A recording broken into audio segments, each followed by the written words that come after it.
पंडित पावन परम दयाल प्रेम दाता पद्मावती कुमार श्री नित्यानंद प्रभु की जय।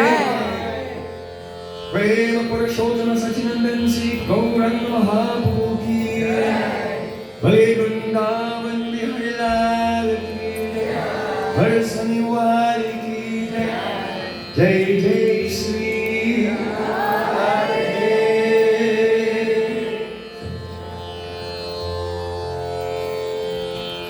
गोविंद जय जय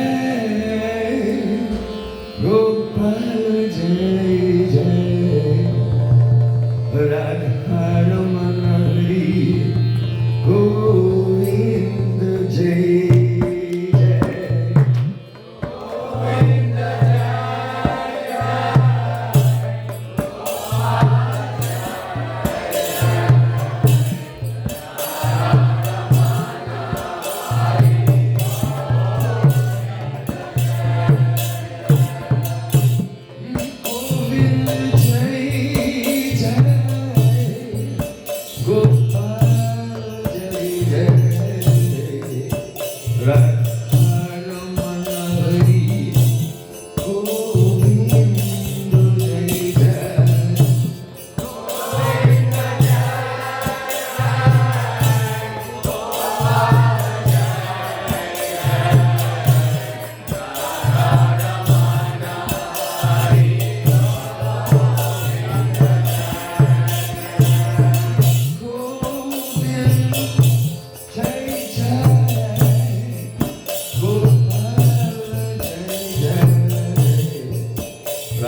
Jai Gaur Sitanath Premanande.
First of all, I have my Sastan Dandavat Pushpanjali, my heart like flowers thousands of times at the lotus feet of my holy master, my supremely worshipable spiritual Gurudev, Asmatiya Paramaratma Gurupada Padma, Nityalila Pravishta Om Vishnupad, Ashtotarasta Sri, Rupaduka Acharya Varya, Sila Bhakti Vedant, Narayan Goswami.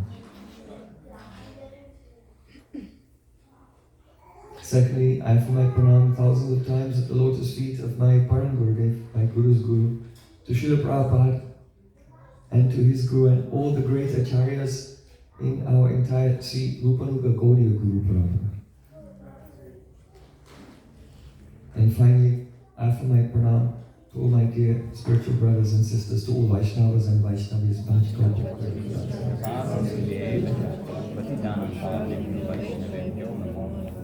Shiva Gurudev ki. Yeah.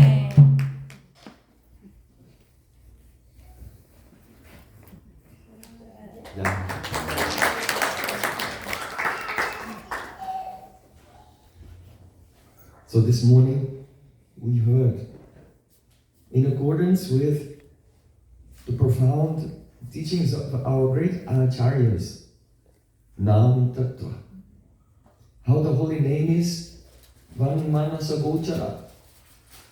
It is beyond, it is inaccessible to our power of speech and power of the mind. It is a Nikala Praman Parisched Agochara. It defies investigation by all of the 10 methods of acquiring knowledge. The holy name is Asopta Siddha, self-existent, and Swapakash, self-illuminating. Therefore, it has Vastu Shakti, its own power, and the holy name can only be known by his own mercy. It cannot be known by the Arohapanta, ascending process of the self-elevationists who depend on their own resources in the search for truth. This holy name has such a power, Jatiti Pratita. It gives immediate experience, unmediated by our intellectual faculties of interpretation. So it is Vikalpa Rahita. It is free from the mental speculation, imagination, and worldly concepts. So this holy name is Sankat Dhav Api Tadrisha Prabhavaha. It will produce a direct experience of the beautiful form of Krishna, even when chanted incidentally to indicate something else, or any of the 4 types of Nam Abhas. It is Shastriti Prasiddha, extremely famous throughout the scriptures. These glorious names, Krishna, Achyuta, Ananta, Vishnu, Govinda, Madhusudan, Gopinath, Radharaman, Gopijana, Vallabha. So, in some detail, we discussed all these philosophical points. Now, the question comes, if the holy name is aprakrita, supernatural, transcendental, how can it be contacted by our material senses? So, in the Skanda Purana there, our Srila Vyasadeva, Srila Vyasadeva, he's our very dear Brajabasi. Because he's Dwaipayan. That means born on an island. Where? In the Jamuna.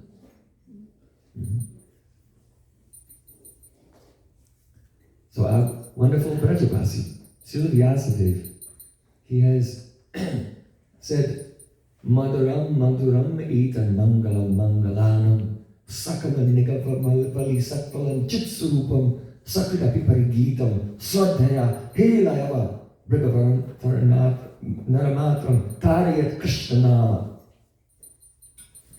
He said, Madura Maduram Etan Mangalam Mangalanam. This holy name is the sweetest of the sweet. There is nothing sweeter. Because it's Krishna. How is Krishna? Aduram Maduram Vadanam Maduram Nayanam Maduram Hasitam Maduram Hridayam Maduram Gamanam Maduram Maduradipate Akilam Maduram. Everything of the Emperor of Sweetness is sweet. What does Madhur mean? Madhur means Manoharita, has the power to steal your mind. If you come in contact with Krishna in any way, he will steal your heart and you cannot remember anything else. Become Pagalini. We just heard in the performance. So Krishna is Madhuram, Madhuram. This name is Madhura Madhuram, Etam Mangalam Mangalanam. It is the most auspicious of all auspicious things. Mangal, Mangalmay means auspicious. What is auspicious? That which leads us to Rati is Mangal. This is the meaning of Mangal. Auspicious does not mean, oh, it's very nice, comfortable, will bring prosperity. No. Mangal means that which brings us to Krishna Rati. Love for Krishna. That is the only strayas, the only ultimate benefit of the soul. Everything else is prayers. Some short-term buzz. Some quick thrill, which quickly passes. Bhogaiswarya prasaktanam taya paritachetasam. Vyavasaya mikabuddhi. Samadana vidhiyate. Krishna said, persons who are attracted to pleasure and to opulences, luxuries of this world, their mind is stolen by those things. And they can never attain concentration. They're being distracted by those things. Vyavasaya mikabuddhi. They can never attain the concentration by which samadau na vidhiyate, by which they can enter into samadhi, into trance, and realize the Supreme Lord. So Adhyata Panta Konteya Nate Shuramate Buddha. Krishna said, Buddha, people who are intelligent, they don't take pleasure in those things that give a pleasure which is temporary.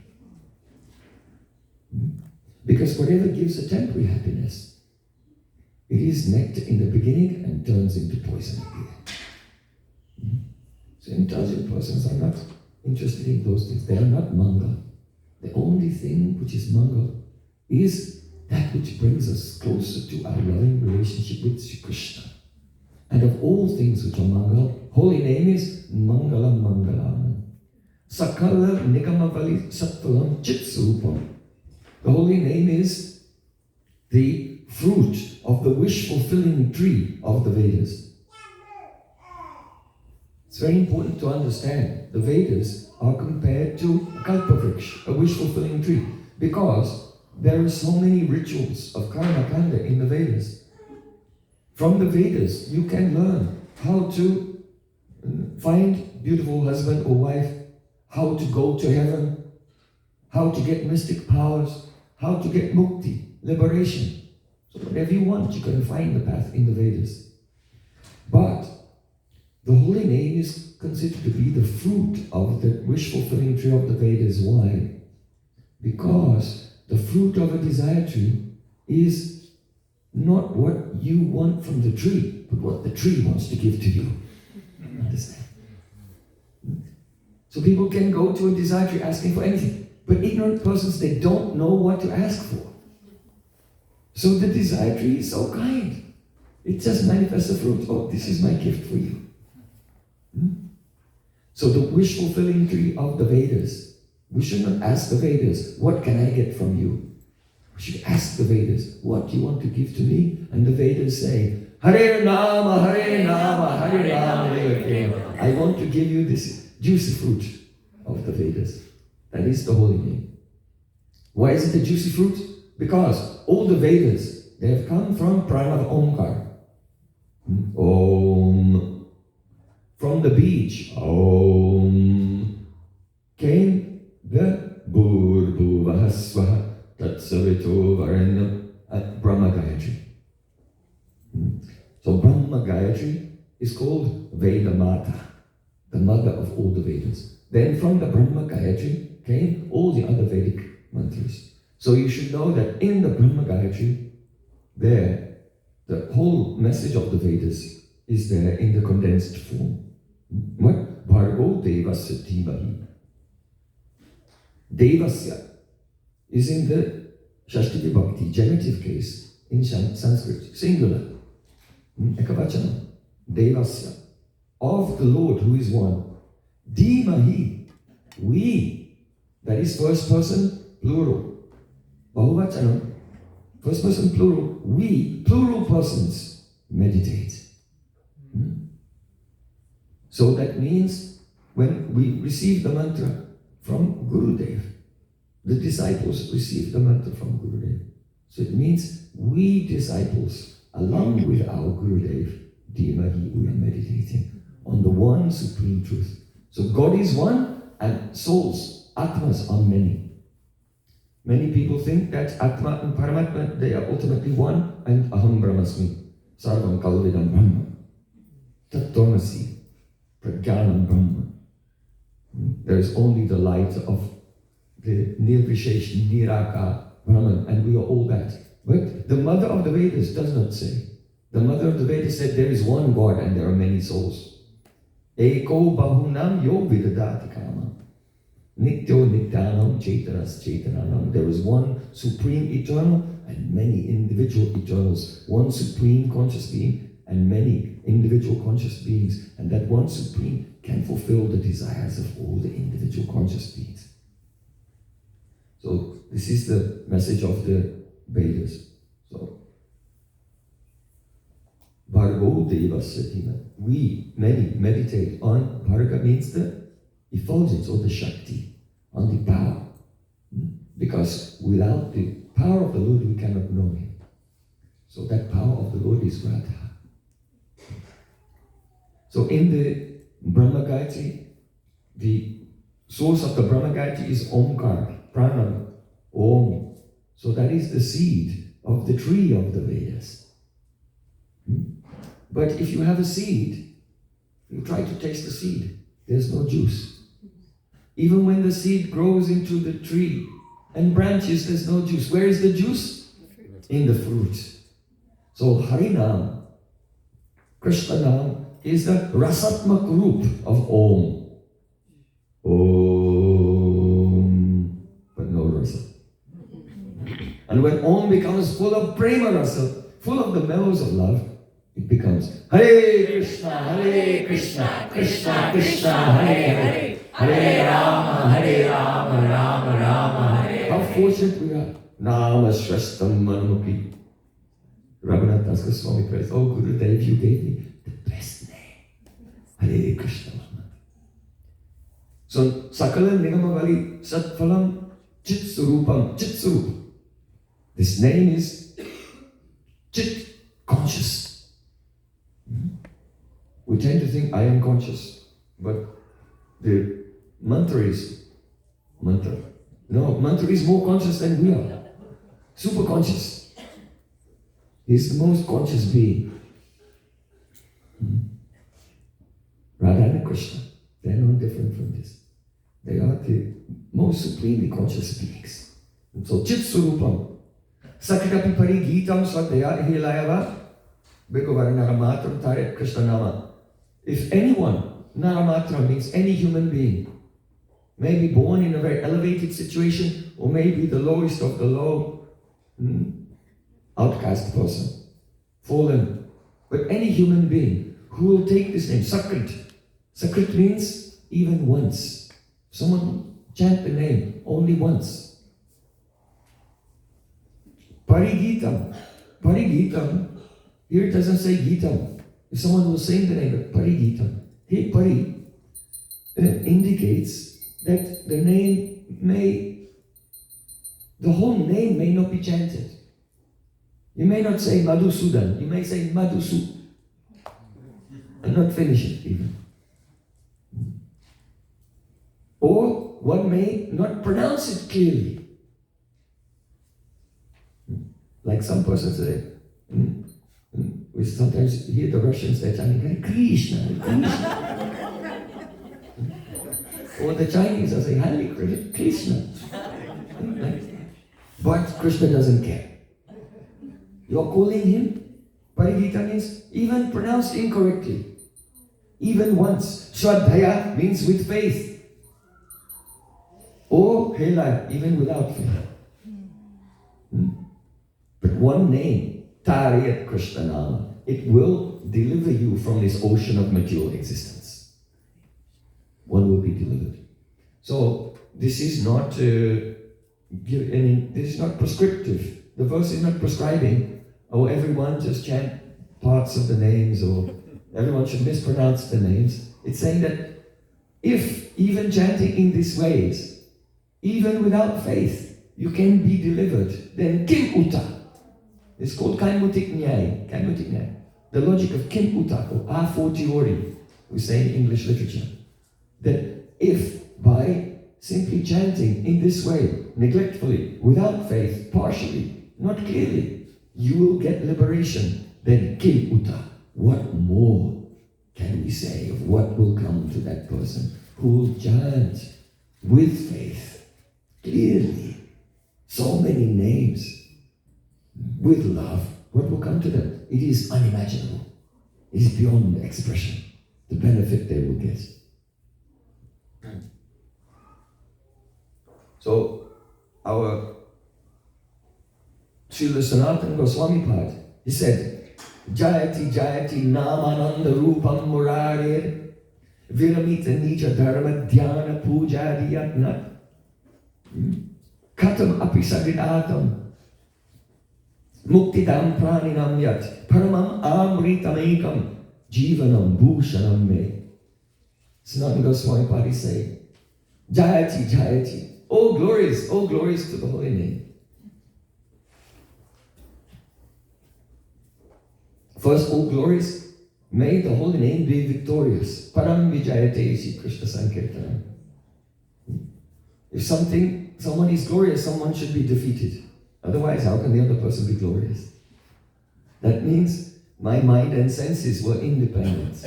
Oh Nam Prabhu, please descend. Take over my tongue and my mind and all my senses. They become like a puppet in your hands. Just like Sisi Radharaman Lala Ki Jai. Just like Prakashananda Saraswati, he said to Mahaprabhu, you are sannyasi in our sampradaya. You should be studying Vedanta Sutra. Why are you singing and dancing in the street with thousands of common people, and men, women and children? Mahaprabhu said, oh, my Gurudev, he told me, Tumi Morka, Torma Nahik Vedanta Adhikar. You are not qualified to study the Vedanta. You are Murka, you are fool. But rather just remember this. Continuously chant this Krishna Nam, a mantra sar. This is the essence of all mantras. So I tell you that I am not singing and dancing, but this name makes me sing, and this name makes me dance. This is Param Vijayati, the victory of the holy name. That the holy name has taken over our pran and causing us to sing and dance in ecstasy, not by our own volition. So victory, Jayati. Jayati Namananda. And this name is not only victorious in this world, it is victorious in the transcendental world as well. Krishna is beautiful, but he is more beautiful if he is surrounded by Brajagopis. Madhye maninam hemanam mahamarakato yata. But if Krishna is surrounded by the gopis, and those gopis are chanting Krishna Nam in the kirtan, then Krishna and the gopis themselves, they become more beautiful by the influence of Nam. So Jayati Jayati, victory up in this world and victory in that world everywhere. Jayati Jayati Nam Ananda Rupam Murare. You are the Ananda Rup. In the previous verse we were Chit Surup. You are the embodiment of consciousness. Now Ananda Rup. O Nam, you are the embodiment of all joy. Right. Viramita Nija Dharma Dhyana Puja Adi Yatna. Yatna. Yatna means endeavor. You have to make very hard endeavor in this life. To do what? Nija Dharma. Everyone has some responsibilities in varna or ashram, their occupation or their spiritual order of life. So to perform all these activities is difficult. We meet with so many adversities. We have to contend with so many difficulties. So there's difficulty in one's dharma. If a person performing his dharma, some gyan, knowledge comes, and he becomes renounced. And then he takes up yoga sadhana. And by yoga sadhana, he's doing pranayama, but it's very difficult to attain the state of dhyan, meditation, by yoga sadhana. So then he hears that, oh, it's better to do bhakti, so he becomes a pujari and begins to worship the deities. But in the worship of the deities, you need so much paraphernalia. So archana is very wonderful, but it also has some challenges and difficulties in it. So Srila Sanatana Goswami is saying, Viramita Nitya Dharma Dhyana Puja Adiyatnam. This holy name, Viramita. In Sanskrit, Viram means period, full stop. At the end of the sentence, you have to draw a line. It's called Viram. So Viramita Nitya Dharma Dhyana Puja Adiyatnam. This holy name puts an end to all the hard endeavors related to one's dharma, related to dhyana and puja and so on. Because Navavida Bhakti Nama Hoit, Purna Nama Hoite Hoi. We mentioned this morning. Navavida Bhakti Purna Nama Hoite Hoi. All the 9 angas of bhakti, they're completed just by chanting the holy name. Because if you chant the holy name and have darshan of Krishna and sevamrita samudre majjan and become sunk, drowned in the ocean of Seva Amrita, the nectar of Krishna's service, then what remains to be attained? Nothing else to be attained. Kima parama vishishtam pushti maryada yorme. Nothing else is left to be attained in Vaidhi or Raganuga Bhakti.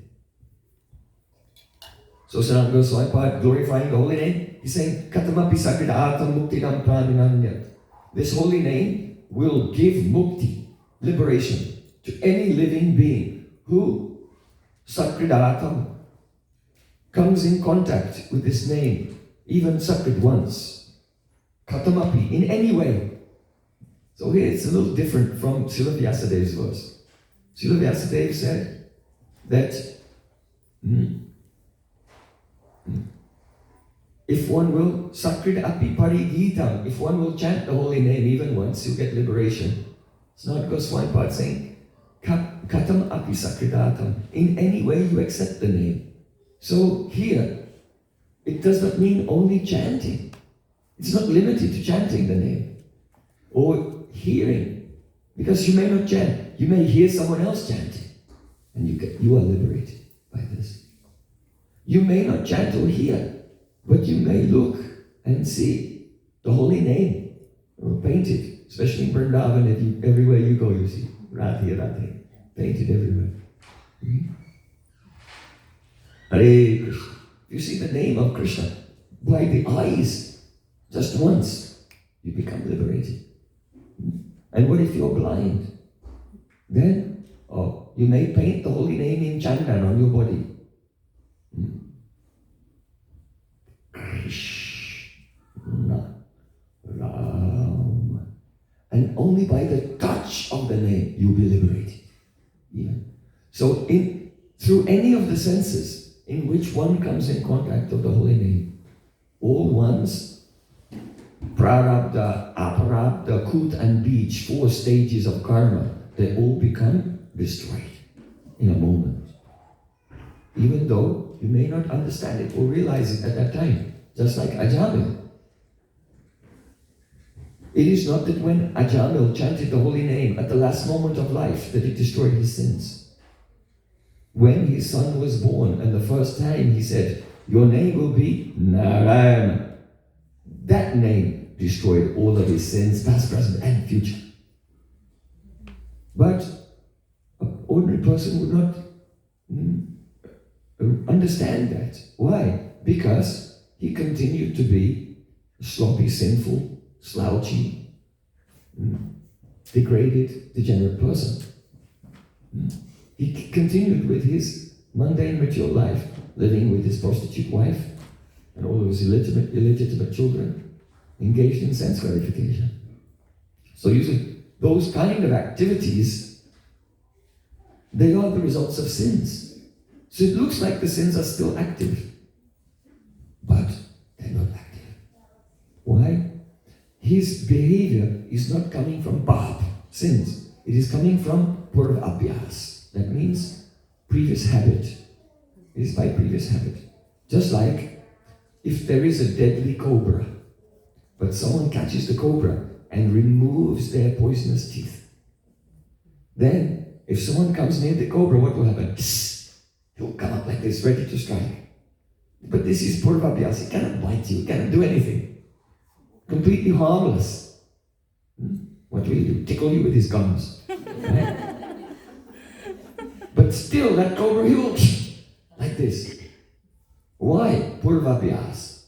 So in the same way, if someone has only once chanted Nam Abhas, the holy name, not purely, but they did not commit any offense, then that holy name destroys all their karma, even though they don't know it. And it is exactly like a burnt rope. If you have rope in a coil, you can take that rope and you can bind someone. But if you have a burnt rope and you pour gasoline, you have a rope and you pour gasoline over it, then you set it on fire. Then it burns. After some hours, the fire goes out and you could see the rope is still there. However, the essence is gone. It is just the shape of the rope in black ash. So if you try to pick up the rope to bind anyone, it will just crumble to dust. So in the same way, if a person has once come in contact with the holy name, Nam Abhas, without offense, then all their karmas, past, present and future, are destroyed, even if they continue to be sinful by Purva Abhyas, past habit. But those actions are not binding. They're not binding. They don't accumulate. And they don't propel you through hundreds of more births in this world. They have no power to bind at all. And so, at the last moment of life, that person finds, instead of being propelled into hellish conditions and so many future lives of suffering by their sins, they find that all their sins have gone and they can go to Vaikuntha Mukti. They can be liberated. Or they can go to Brahman. So, that depends on the particularities of their history and their relationship with the holy name and association of devotees. So, Katamapi Sakridatam Muktidam Praninam Vyat. If only Nam Abhas is so powerful, then what can we speak of? Shuddha Nam, the pure name. So, Paramam Amritam Ekam Jivanam Bhushanam Me. Srila Sanatana Goswami Pad said, "Oh Nam Prabhu, you are the supreme nectar and you are the one ornament of my life. You are the one thing that is decorating my life and brings beauty to my life." Hari Nam Prabhu ki Jai!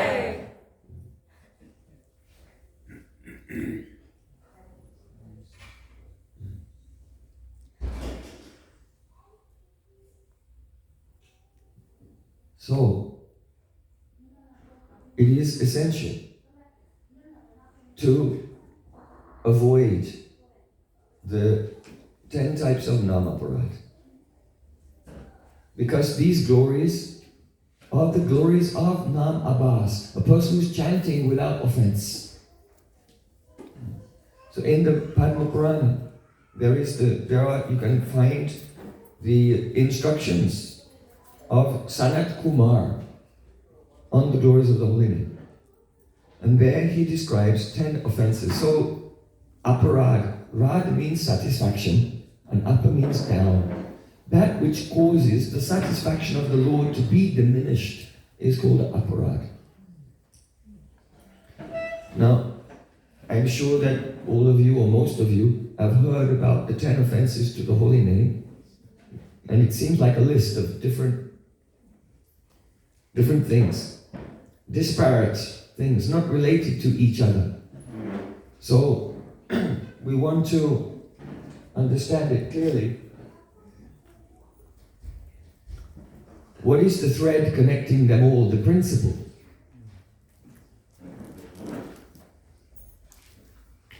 So the principle is this.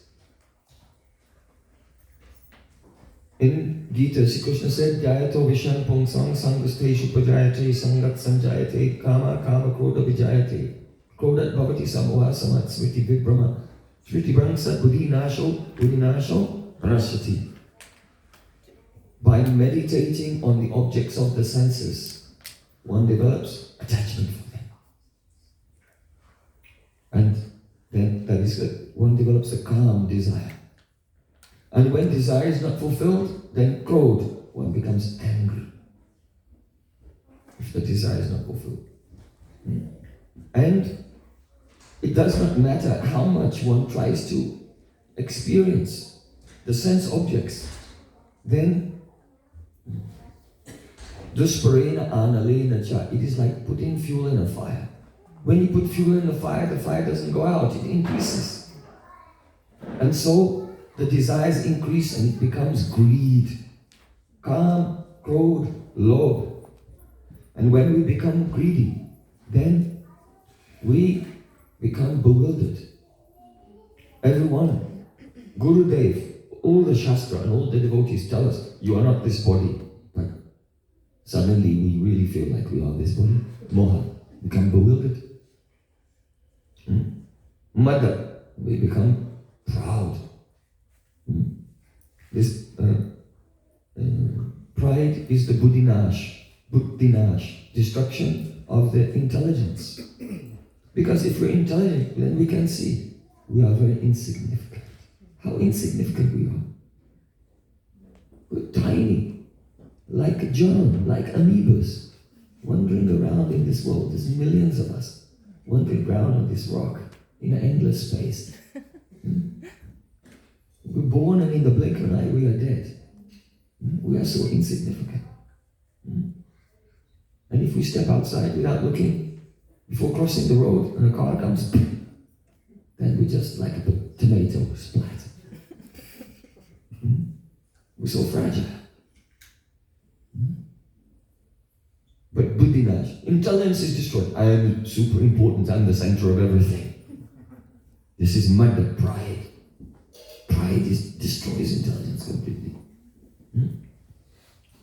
So kama, krodha, lobha, moha, mada, then matsarya. Matsarya means envy. So buddhinasha, pranasya.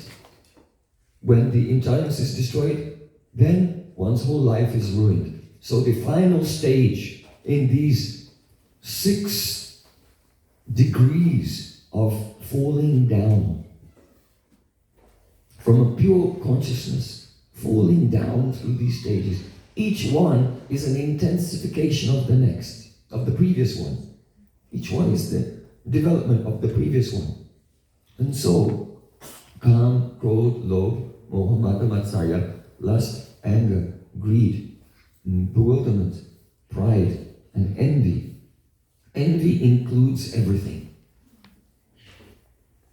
Envy includes everything. If you are a devotee, whoever you are, some great famous devotee, or sannyasi, or guru, whatever, and I have no lust, I am detached from the world, but you have envy of others. Who is this person? This devotee is bad. If envy is there, then it's known that all the others are there in a latent condition, because envy is the most condensed form of all anarthas. Understand? So matsarya, even the word in Sanskrit tells us exactly what it is, matsarya. The word matsya means fish, because if there's a pond and there's a fish swimming around, and the big fish, he sees the small fish, what does he do?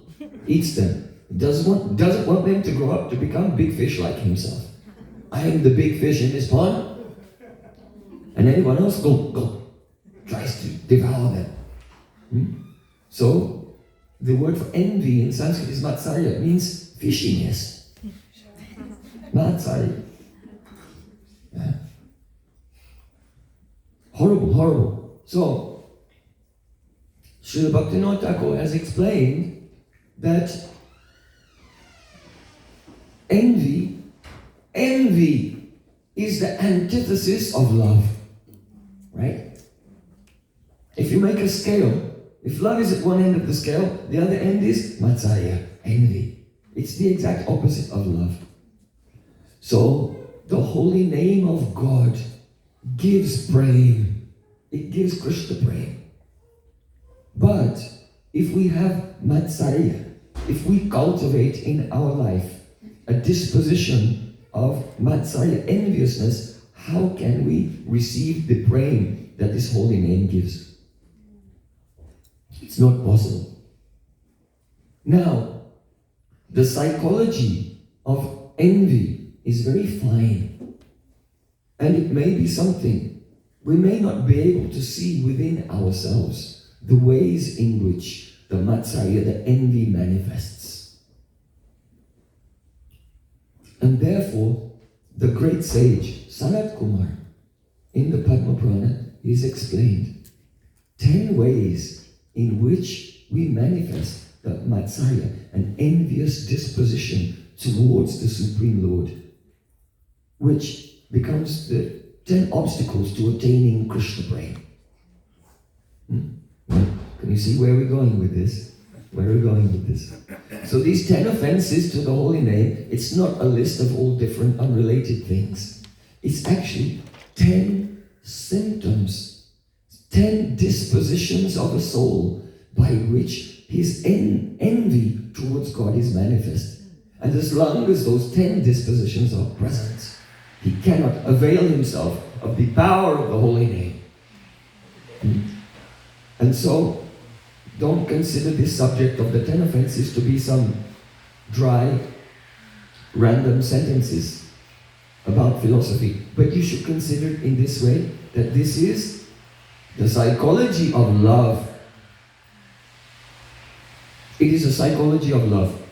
So first and foremost, what is the first offense? In our Chaitanya Academy, the first thing that the devotees learn is Dasamul Shiksha. The entire teaching of Chaitanya Mahaprabhu in 10 precepts.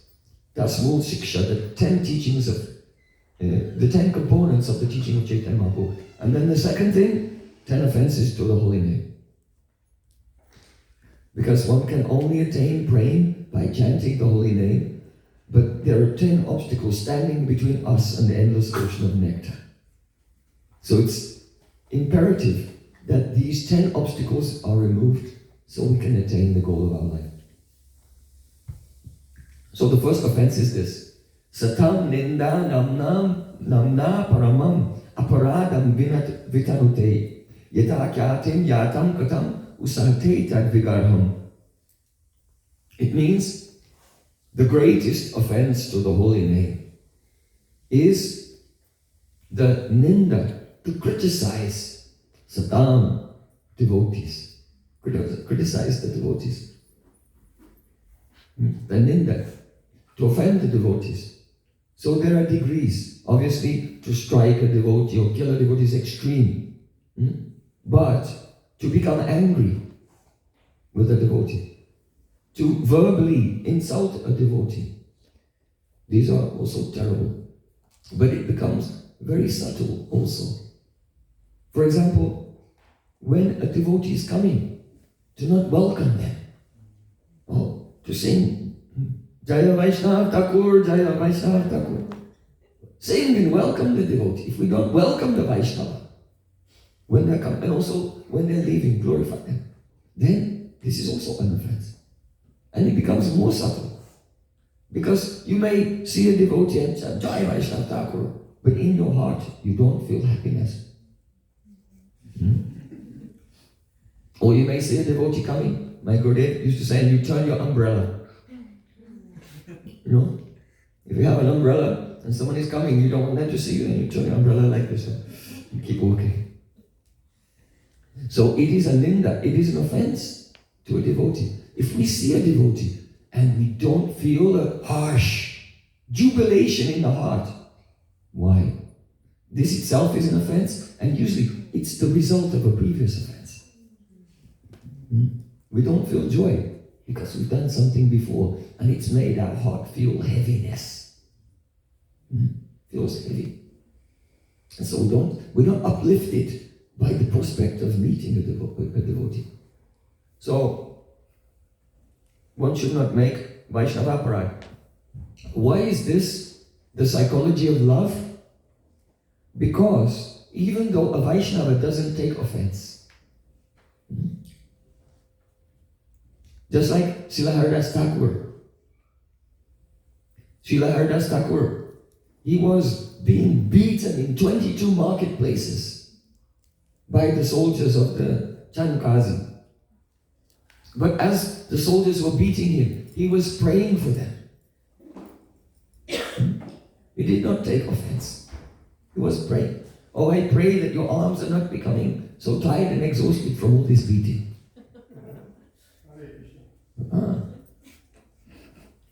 And the soldiers said, oh, Haridas, we have been told to beat you to death, but we've been beating you for so long, you're not dying. So we think that the Qazi, he may have us killed.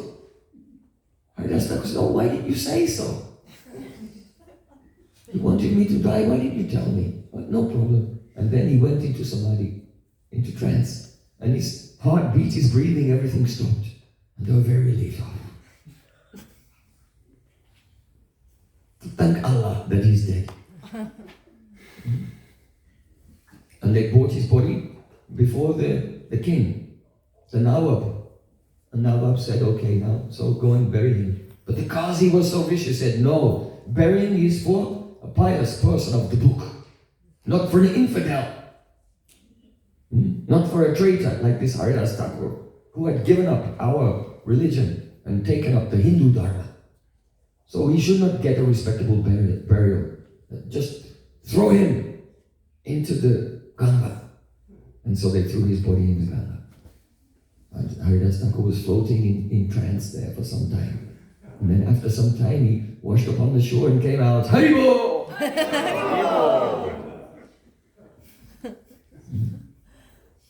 And he was healthy, though every bone in his body had been broken. His flesh was cut. And the bones were exposed. But he came out healthy. And many years later, this was before Mahaprabhu was born, many years later, in the Satpaharya Mahaprakash, when Chaitanya Mahaprabhu revealed his godhood, he sat on the throne and he called, hey Haridas, come here. He said, do you remember that day when you were being beaten by the soldiers? He said, yes, my Lord. He said, Mahaprabhu said, on that day, I took that beating on my own back. This is why you did not die. And Mahaprabhu removed his chadra and turned around, and there were all marks on the back of Chaitanya Mahaprabhu. What does it mean? It means that the offense that we commit to the Vaishnava, Krishna takes it personally. Krishna takes that beating on his own back. Why? Because Krishna loves his devotee. This is why this is the psychology of love. Krishna loves his devotee.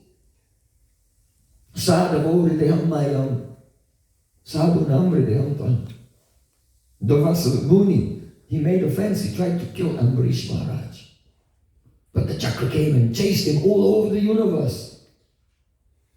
He went to Brahma. Brahma could not save him. He went to Shiva. Shiva could not save him. So in the end, he came to Lord Vishnu and said, please save me. Lord Vishnu said, no, I cannot. He said, but it's your chakra. He said, oh, no, I cannot. Durvasa Muni said, don't you have any compassion for me in your heart? The Lord said, Sadhavo hridayam mayam. My heart does not live with me. The sadhu is on my heart. The pure devotees are my heart. So if you want compassion from me, you cannot come to me because my devotees have stolen my heart and my heart lives with them. So if you want my mercy, you have to go to my devotee. Go back to Ambarish. So then, that Durvasa Rishi, he had to swallow his pride. and go and fall at the feet of Ambarish Maharaj. Only then the chakra, which was on fire, blazing like a million suns, became cool, like AC. And then it flew away. Then Durvasa was thinking, I thought I was a great person, I thought I was powerful, I'm a Siddha yogi, I can fly through space, if I curse anyone they die at once. I'm a renounced person. And I thought, who is this Ambarish? He's just a grihastha living at home, eating Mahaprasadam all the time, singing songs with his family. But now I realize that Aho Anantadasanam Matkam Trastamadhyame.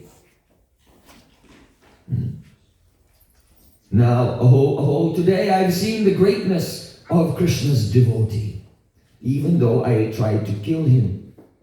Mangalani Saniya, he was praying for my benefit. What a character. I was trying to hurt him, and he was praying for me.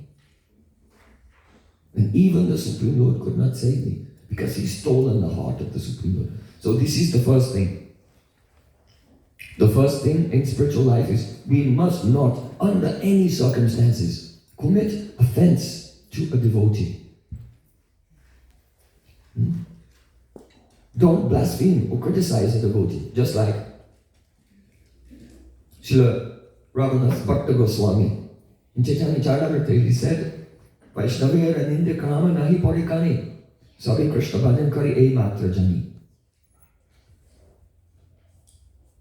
Raghunath Bhakta Goswami, he would never allow the criticism of a Vaishnava to enter his ears. You may say, well, no, I would never let criticism of Vaishnava enter my ears. But what we're talking about is true. It's not a criticism. It's actually true. We know this devotee did this thing.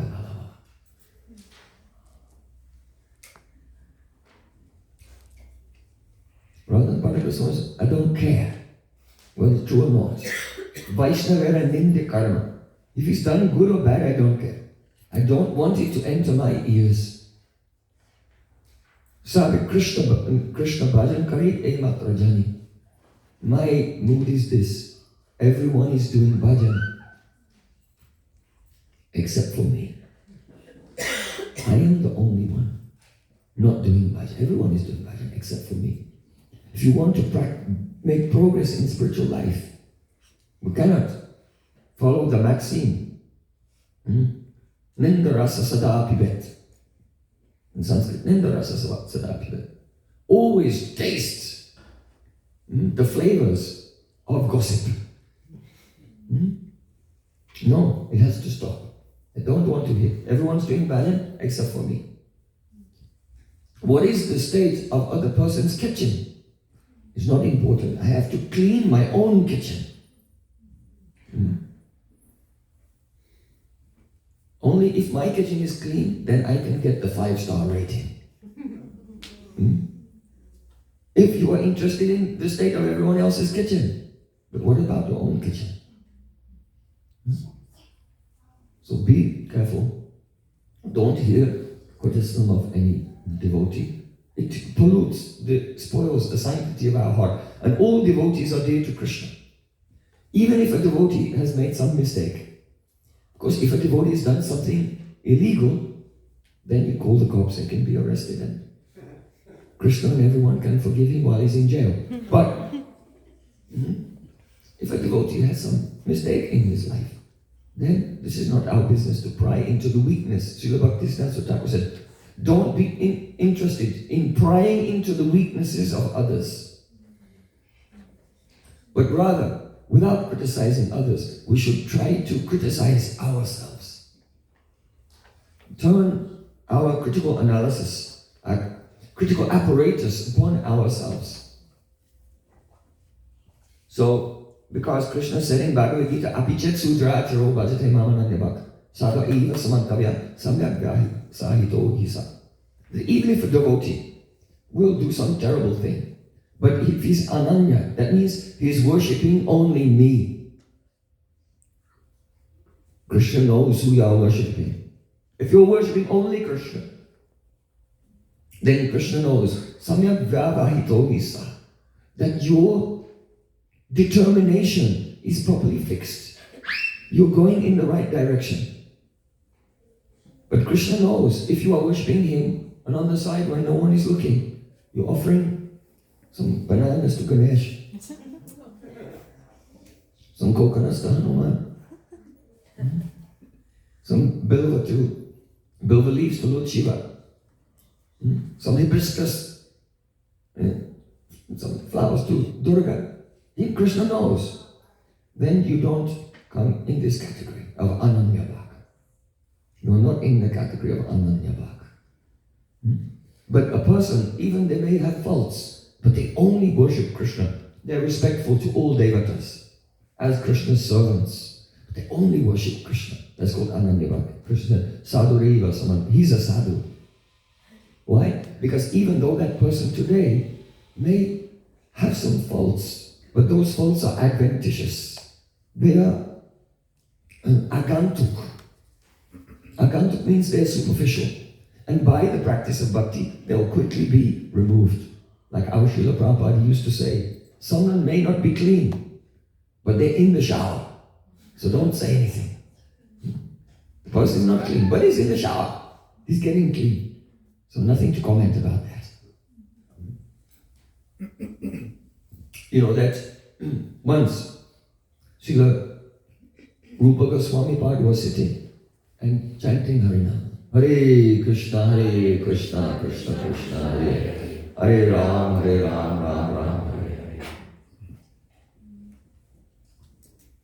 And as he was chanting, he saw a beautiful pastime. Srimati Radhika had gone with her Sakhis to Kusham Sarovar. And there she saw on one tree a very beautiful flower. It was quite high, and she jumped and grabbed the branch and pulled it down a little. And she was just plucking that flower. Then suddenly the branch sprung up very high and lifted her into the air. Help, help, help! Why? Because Krishna was in that tree and he pushed the branch down with his foot. And when Radhika grabbed it, he took his foot up and lifted it. So as Radhika was dangling there, help, help, help, suddenly from nowhere, a hero arrived. Radhika let go and Krishna caught her and embraced her. And because usually Radhika will not let Krishna embrace her so easily, she will have to make Krishna jump through so many hoops first. She will neglect him, disregard him, criticize him, and try to walk away. She will say no in so many ways. That is just to increase his eagerness. So Rupa Goswami was chanting and seeing this pastime, the embrace of Radha and Krishna. And he began to laugh. And just as he was laughing, one old Vaishnava was walking by. That old Vaishnava, his name was Kanja Krishna Das. He was crippled, Kanja Krishna. So because of the invalidity, his handicap, he walked in a very peculiar way. So when children saw him, children would laugh. And as he was walking nearby Rupa Goswami, he heard Rupa Goswami laugh, and his heart was broken. He thought, oh, everyone laughs at me, the children laugh at me, and now the sadhus are laughing at me also. And he felt sad. And just then, that pastime of Krishna disappeared from the heart of Rupa Goswami.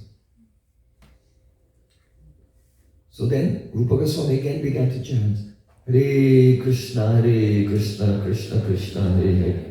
Hare Ram, Ram Ram, Hare Hare. But nothing happened. He had no vision of Krishna. What's wrong? And he went to his guru, his elder brother, Sanatana Goswami, and said, Oh Gurudev, I am chanting, but no realization, no anubhav is coming to me.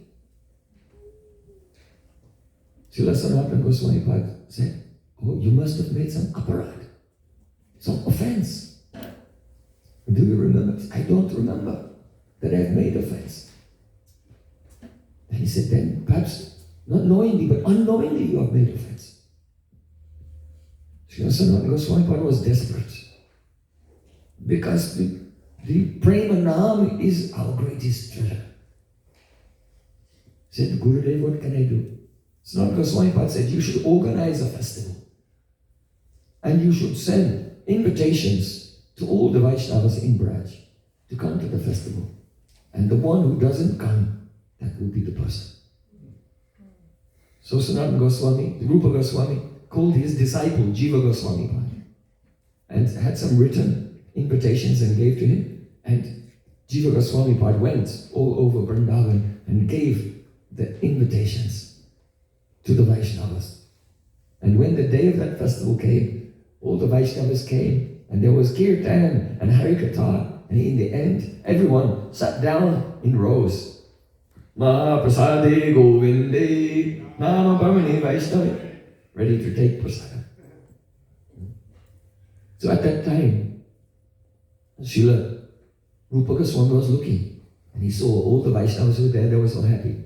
And he noticed, oh, that Kanja Krishna Das is not here. So after the festival, Rupa Goswami Pad, he went to the Bhajan Kutir of Kanja Krishna Das. And he fell at the feet of Kanja Krishna Das and said, oh Prabhu, please forgive me. Please forgive me for my offenses.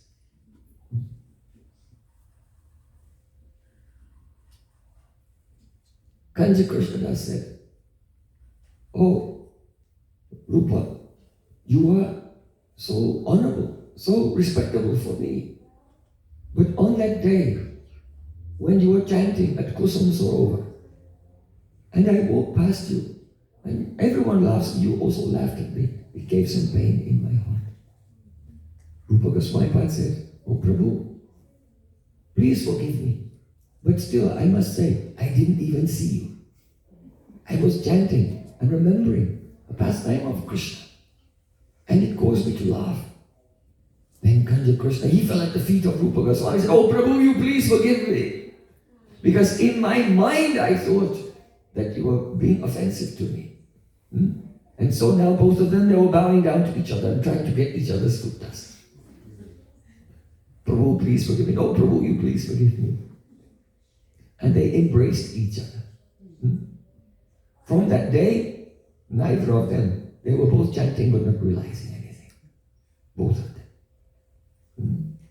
But after they had given pranam and begged forgiveness from each other and embraced each other and felt such love and affection for each other, then when they began to chant, Hare Krishna, Krishna Krishna, Hare Hare, Hare Rama, Rama, Hare Hare.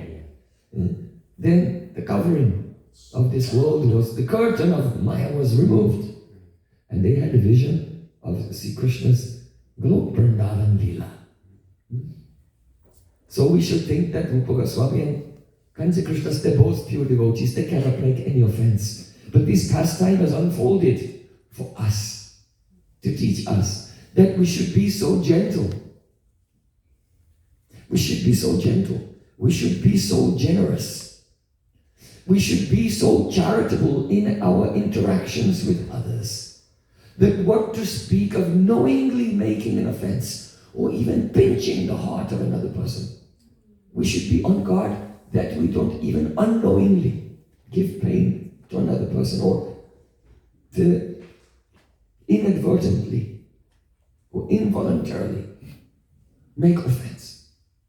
We should be so careful. And so every day, we'll give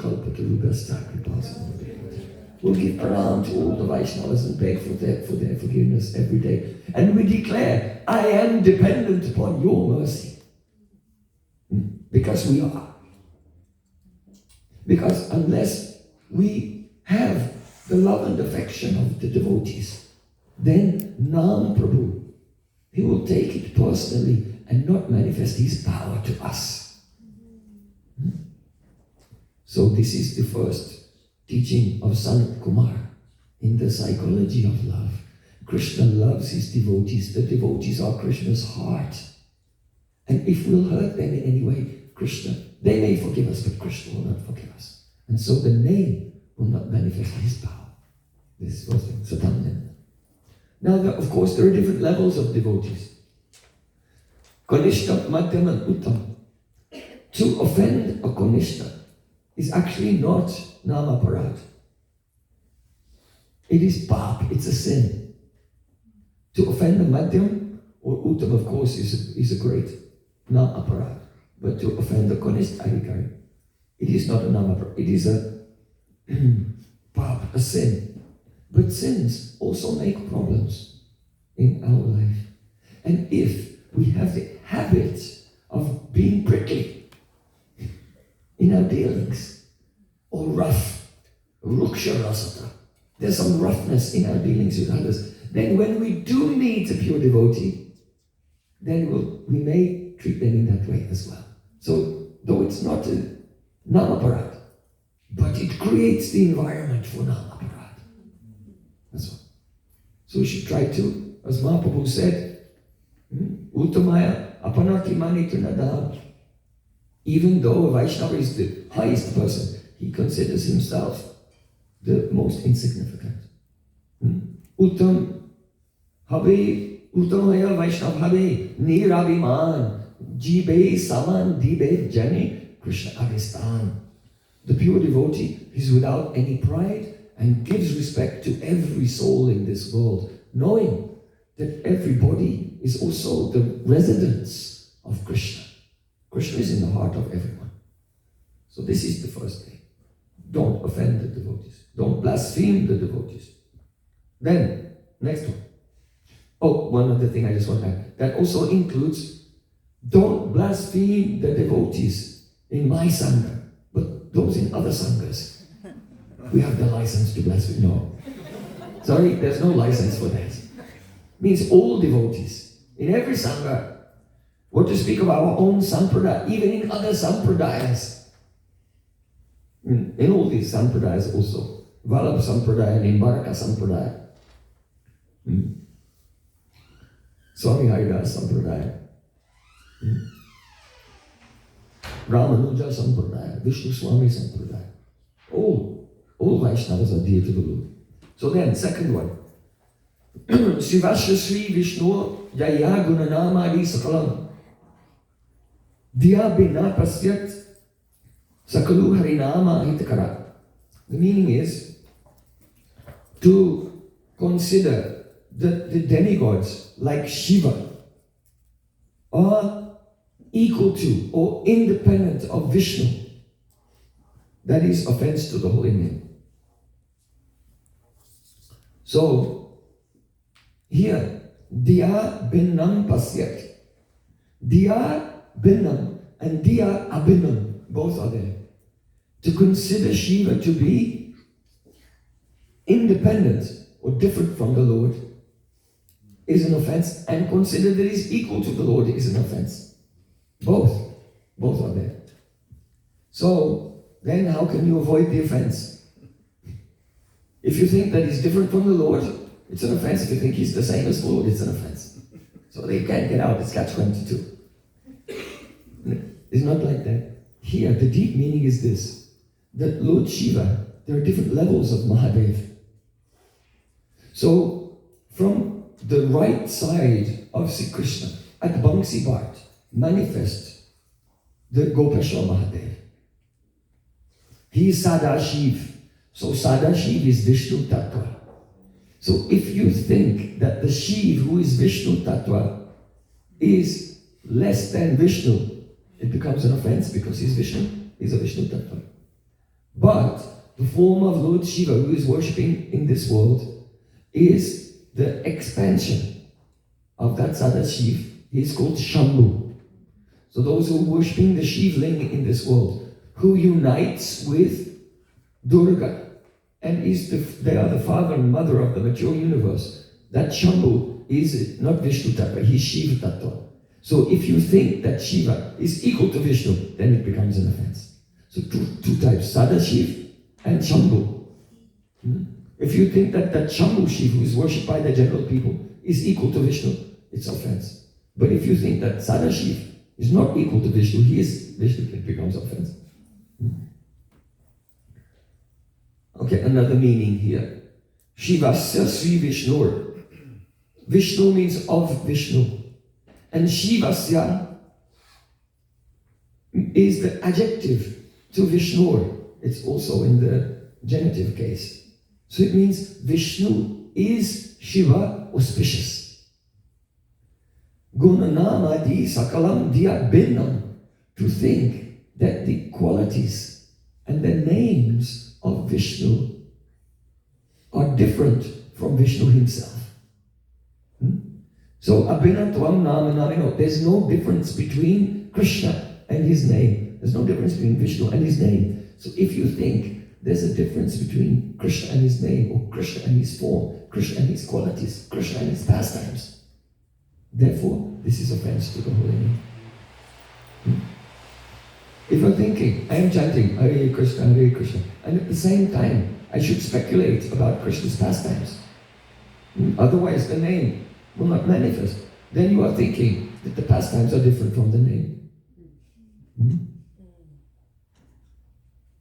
So many persons are in this category of vikalpa speculation. Because they are chanting, and their chanting is dry. Hare Krishna. Like chewing a bag of sawdust. Imagine chewing a bag of sawdust. Dry. But why is it dry? Then I have to make it more tasty by imagining something. No, the reason it's dry is because you think that you have to imagine things.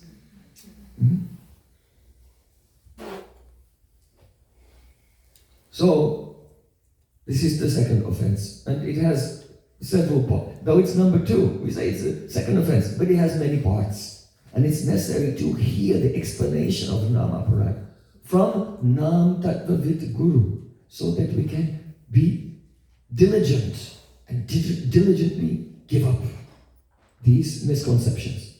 Then the third one is the Guru Avagya. Guru Avagya means to disrespect the Guru. So this also has a number of aspects. For example, one way of disrespecting Guru is to not follow his instruction. Guru gives us an instruction and we don't follow it. It's a type of disrespect. But there is another type of subtle disrespect.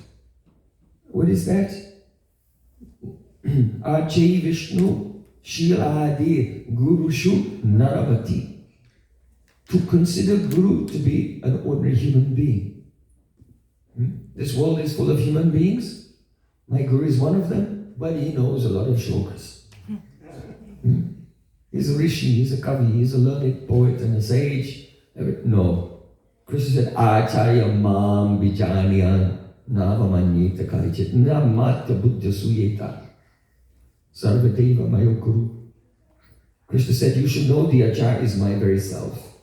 Don't be envious of him, thinking that the Acharya or Guru is matya, namatya buddhi, a mortal being of this world.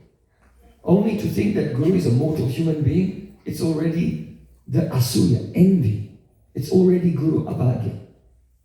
Even to think that the body of Guru is made of Pancha Mahabhut, 5 material elements, earth, water, fire, air, ether. It is Guru Avagya. Why? Because Diksha Kali Bhakta Kari Atma Samarpan, say Kali Krishna Kari Tari Atmasan, say Deya Kari Tari Chidanandamoy, Aprakrita Deya Tarachana Bhajay. When a person surrenders themselves fully to their spiritual master, to Krishna, in the form of spiritual master at the time of initiation, then Krishna accepts that person as good as himself. And Krishna sends his Sachidananda Deha, his spiritual body. And now that pure Vaishnava in Sachidananda Deha, Aprakrita Deha, Tarachana Bhajai, he's serving Krishna in a spiritual body. So even thinking that the body of Guru is of Pancha Mahabhut, this is Guru Avagya. Did you know? Well, now you know. If you didn't know, then you can be chanting every day, Hare Krishna, Hare, but the result is not coming. You don't even know why the result's not coming. Because that idea is there. And Krishna is, no. Nam Prabhu is, no, I'm not going to manifest until you get this offense. offensive mentality out from your mind. I have not manifested my power. Go and sit at the feet of a Vaishnava and beg mercy and hear Nam Tattva. So all of these entangled layers of misconception can be removed. So Guru Avadya then, Shruti Shastra Nindanam, to criticize the Vedic scriptures. Shruti Shastra Nindanam. Now one can say, I am not criticizing the Vedic scriptures. I never criticize. I glorify the Vedas. I think the Vedas are wonderful. Especially, I like Ayurveda. I like Jyotish. I like all these subjects. Is the world flat or is it round? Cosmology, all of these things.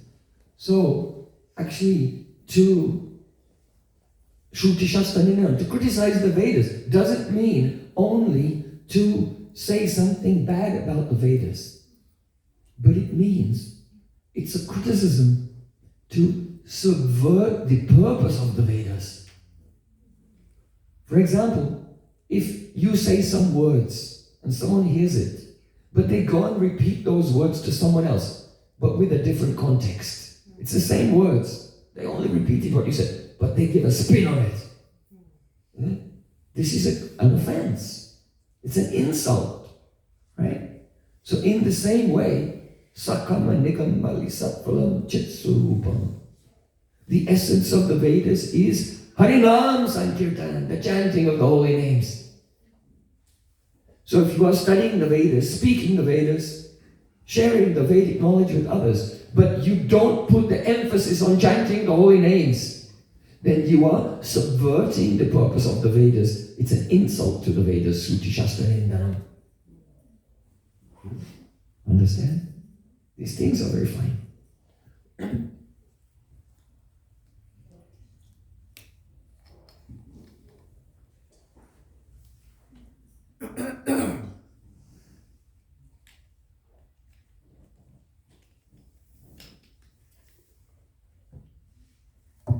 Excuse me. You should not drink water in front of the deceased. But my voice is almost fine. Please, Krishna, don't let it go until the end of the class. Then, the fifth offense. Tadatavad ho harinam nikalpat artavad. Artavad means, general meaning is to think that the glories of the holy name are an exaggeration. But artavad actually means this, that in the scripture, sometimes something is glorified just to get you to do something. So in other words, the goal of the scripture is one thing, but it glorifies something else, just make you take one step in that correct direction. And so you'll find that it may be said, one who wants success in life should worship the demigods. So then a person, yes, I want to be successful, I'll worship the demigods. But the real success in life is Krishna prema. And that worship of the demigods is just to take the advantage of your materialistic mentality. So you may think, one who wants to become wealthy should rob a bank. Right? So then if you do sins, you go down. So the Vedas say, no, if you want to be wealthy, you should do this thing. Indra is the greatest. So Indra is not the greatest, but he's been glorified to take a certain class of people and guide them in a particular direction. And guide them step by step. So, Prakshavad Vedoyam Balanam Manusashanam. It is said, the Vedas give instructions to coax us to move in the right direction, just as a parent coaxes a child to do the right thing. I want ice cream. You can have ice cream, but you should eat your spinach first, and then I'll give you ice cream. So children, you have to tell them in a roundabout way, for their benefit. So the Vedas are like this. So sometimes in the Vedas, things are being glorified. Oh, Indra is the greatest. or Surya is the greatest, Vayudev is the greatest. But actually it's not true. It's artavad. It's a glorification, which is exaggeration, isn't true, and it has another purpose. Understand? So that's called artavad. So here, tadatavado harinam nikalpanam. If you're a scholar and you understand the Vedas have artavad, and then someone comes along and said, oh, if you chant the holy name with faith or even without faith, even once, you will attain liberation. And you say, that's artavad. Just like it says, Indra is the greatest, he's not the greatest. So you don't get liberation from chanting the holy name once. It's artavad. This is offense. This is offense to the holy name. This is the meaning of that fifth offense. Is it clear? Yes. So then, harinam nikalpanam means to do kalpana, to make some imaginary interpretation of the holy name, to think that the glories of the holy name they are just imaginary, or as we discussed deeply this morning, to engage in the mediation. Because one thinks, well, this holy name, it cannot reveal itself, so I have to speculate. I'll speculate along with chanting to give the holy name some extra help. The holy name is kind of limping along. I'll come with a wheelchair and help the holy name get to go. No, the holy name is all powerful. Doesn't require the help of your intelligence. So then, the seventh offense. Na nobile jasahi papa buddhi na vijate tasya yamahi shuddhi means to commit sins on the strength of chanting the holy name. So that comes back to the example in the beginning of the class.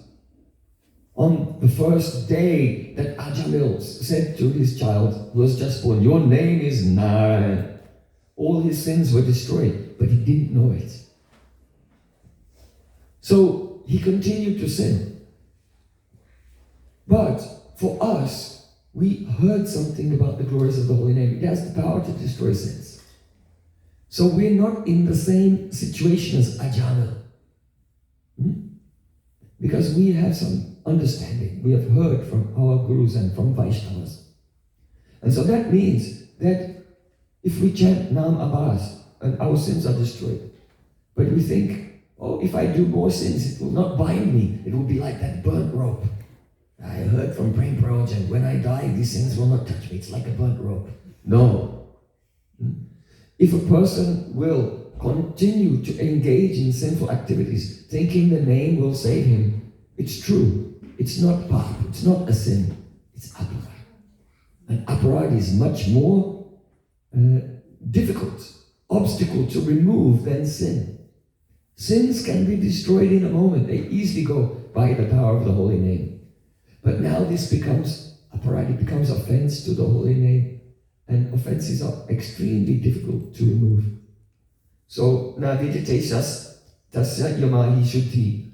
That person, it cannot be purified by yam. Yam means yam, niyam, asana, pranayama, pratyahara, dharana, dhyan, samadhi.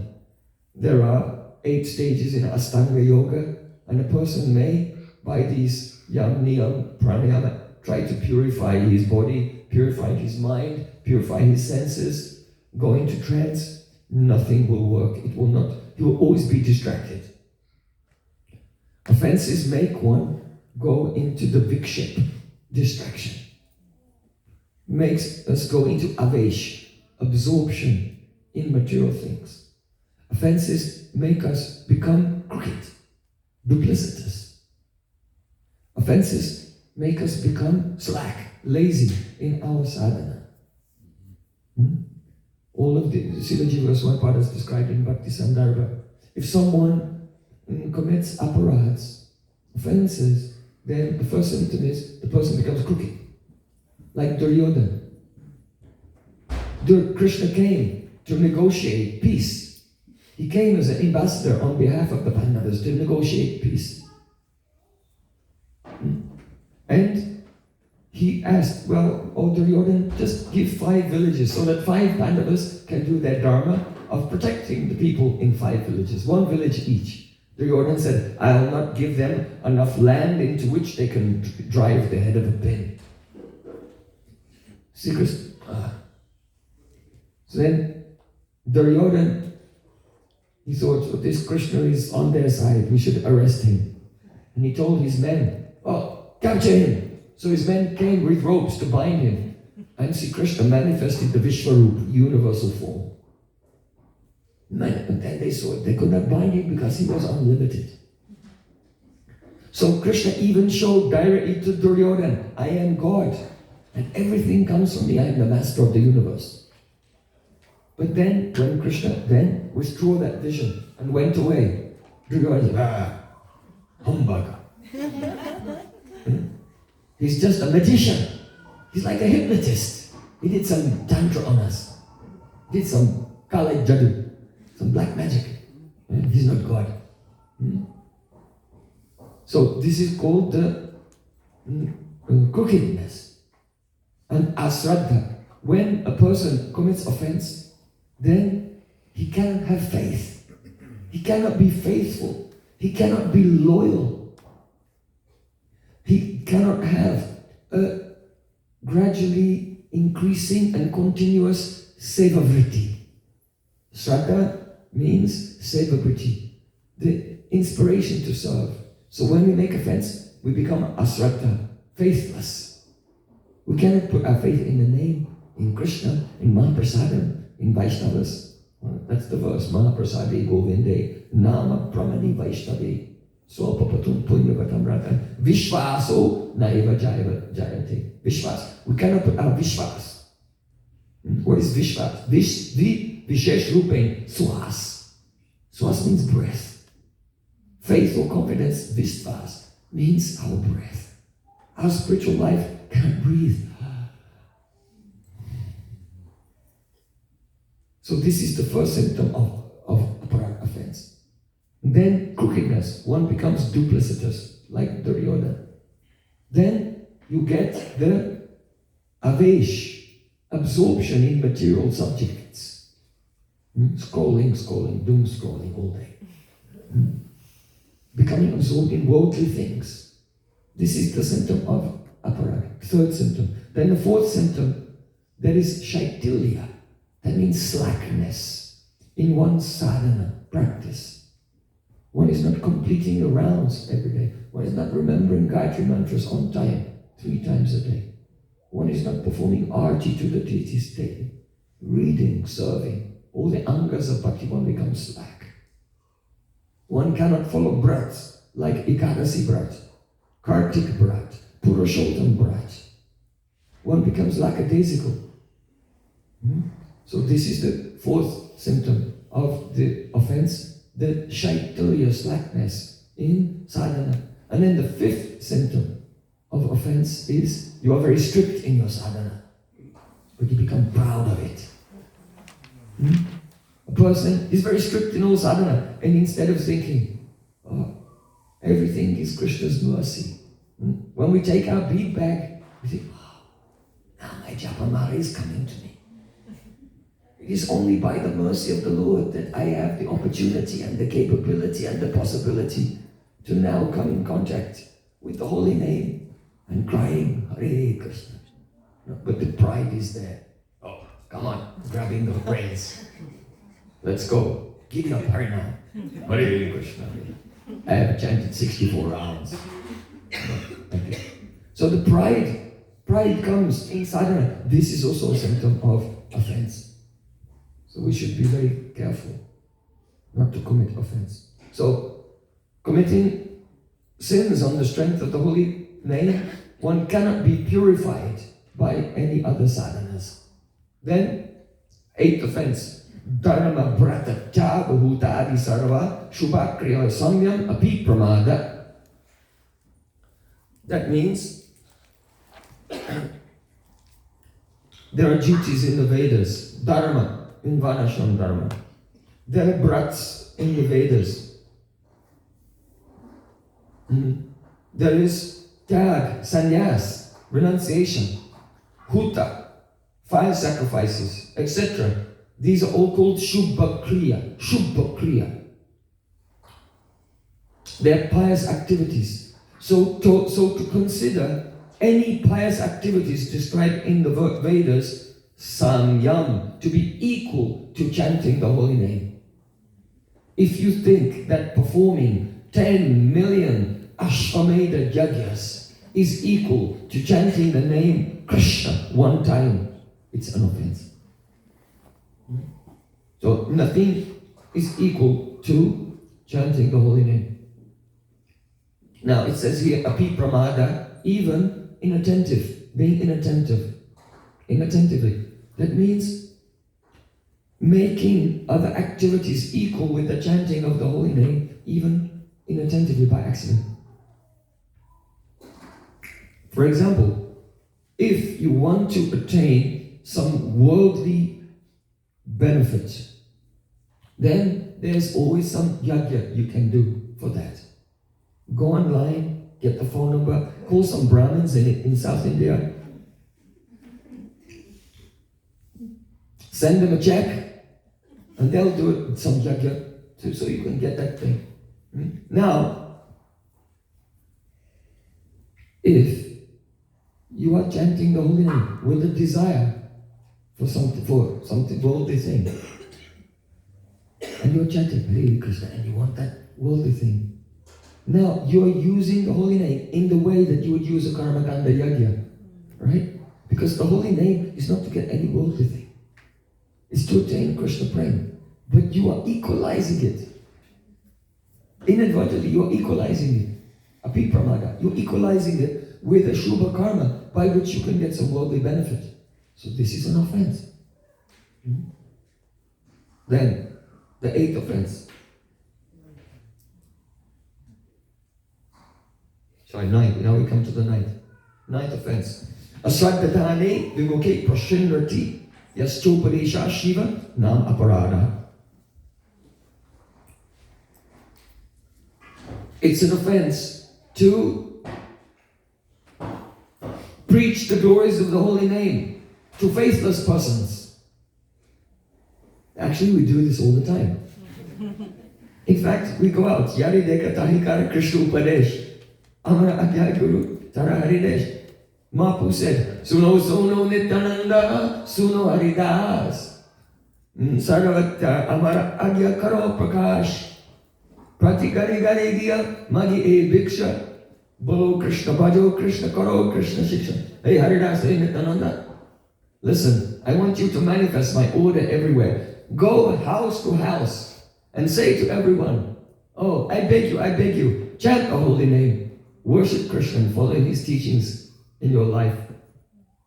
So Mahaprabhu told Haridas Thakur and Nityananda even, and our gurus tell us, go out and tell everyone about the glories of the holy name. So, is it an offense? So we should understand this deeply. Asradhatane vimukhe pyashindrati.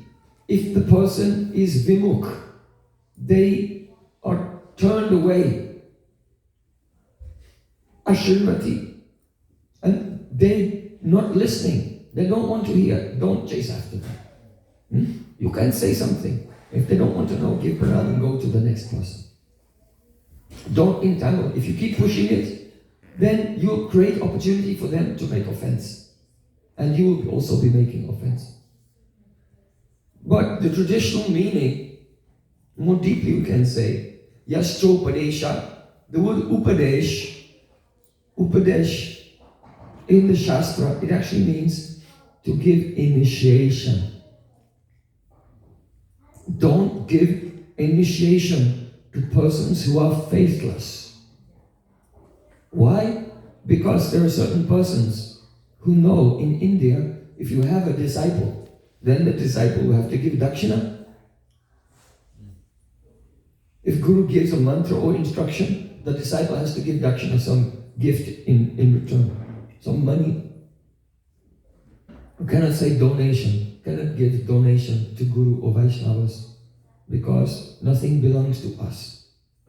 Everything belongs to the Supreme Lord, and the Vaishnava is only taking that back. Belongs to Krishna, so it is called pranami. Pranami, prakrishta rupayani. We give up excellently the na. In the most excellent way, na, we give up ma. Aham mameti. This is I and mine. This doesn't belong to me. We give up the conception that this is mine. It belongs to Krishna, so it should be used for his service. Don't give donations to Vaishnavas or Guru. But that's the tradition, to give something, some dakshina to Guru or pranami. And so unscrupulous persons, they may go around thinking, if I give mantra to everyone, they'll have to give me something, and this is a good business plan. And it happens. It happens in India.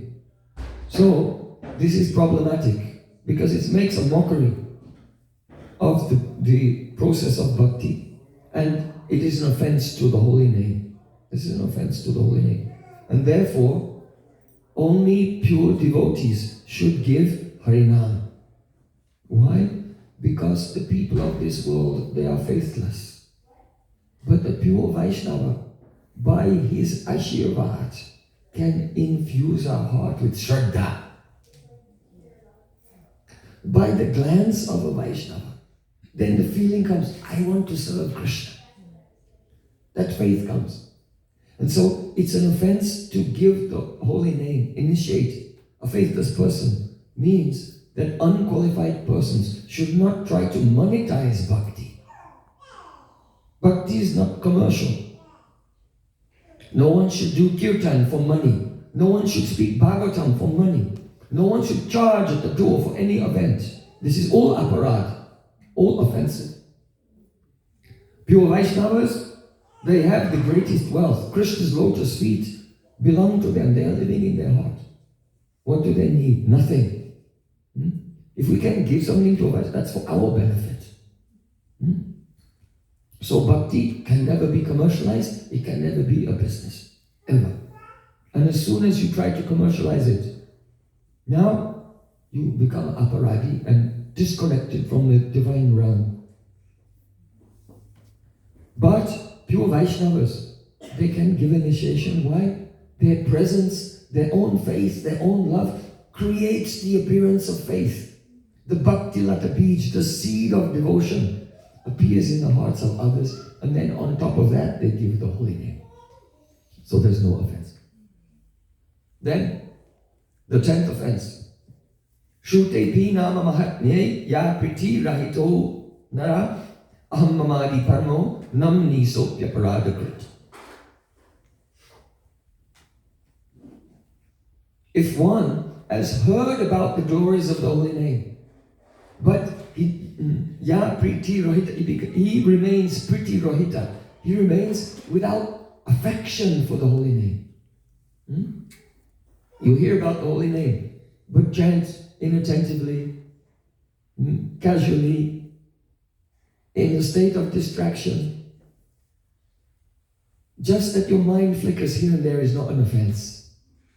But if one is chanting and deliberately going shopping,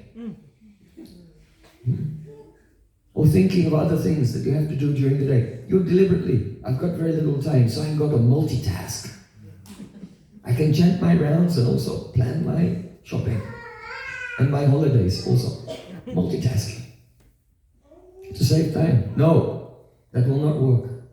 So if one is deliberately distracted, it's offense. If just because the mind is not steady and not pure yet, the mind is flickering here and there, but sincerely you try to bring it back again and again, this is not an offense to the holy name. That is called sadharan vigana, an ordinary obstacle, and it can be in the category of non-abhas. But deliberately being inattentive, that is called vishesh vigana, a special obstacle, and it is an offense to the holy name. So, if a person is chanting, and when they're chanting, they don't feel affection for the holy name. Aham mamadi paramo, thinking I and mine are great, then this is the 10th offense. Now what is the meaning of aham mamadi paramo? I and mine are great. Srila Prabhupada translates it as one who maintains material attachments even after understanding so many instructions on this matter. It's a very nice translation. So, to maintain material attachments includes maintaining the conception, I am this body and I am this mind. To maintain ahankar, I am the doer, katrita abhiman, I am the agent of activities in this world. So it's very fine. If one is holding on to that material conception, this is the 10th offense. That's not for the ordinary person. Like Ajamil, let's say Ajamil for example. He was thinking, yeah, I am the doer, I am the enjoyer, everything. He was literally living a sinful life. But his chanting was still nam aparad. Why? Because he hadn't heard the glories of the holy name. Shrute pin. This last offense is, after you've heard the glories, now you have this additional responsibility to not hold on to the material conception of life. Otherwise it would be an offense. Understand? Every line, every word is so precise. Sanatana Goswami Pad, in his commentary on Hari Bhakti Vilas, gave a very beautiful explanation. Aham mamadi paramo. I and mine, etc. are the best. And he gives 4 examples. The first example he gives is, a person is chanting. I am chanting 1 lakh. No, I am chanting 2 lakhs every day. I am chanting 3 lakhs every day. Who's chanting more than me? No one. No one's chanting. I chant more than anyone. This is aham mamadi paramo, to think I am the best related to the holy name. Then another person thinks, oh, I did kirtan and I taught kirtan to this person and that person and that person. And now they're going here and there.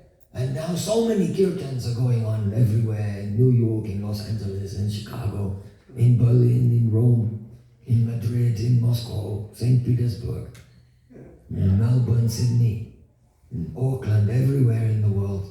Kirtan is going on because of me. I am the one who has pushed the snowball which is rolling down the hill and getting bigger and bigger. I am the cause of the holy name manifesting. The kirtan is manifesting in this world because of me. And these kinds of ideas, this is aham mamadi paramo, offense. Then, when I am chanting, my chanting is so deep. I have deep, deep thoughts and deep realization. No one has such deep realizations. This is offense. Then, Sanatana Goswami Pad said, Jivadin, we mentioned in the morning. If a person thinks that the holy name is under the control of my tongue, when I call the holy name, the name's coming. Just like you have a dog. Oh, come on. Hudson, come here.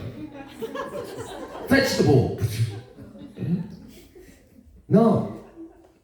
The holy name is not under the control of our tongue.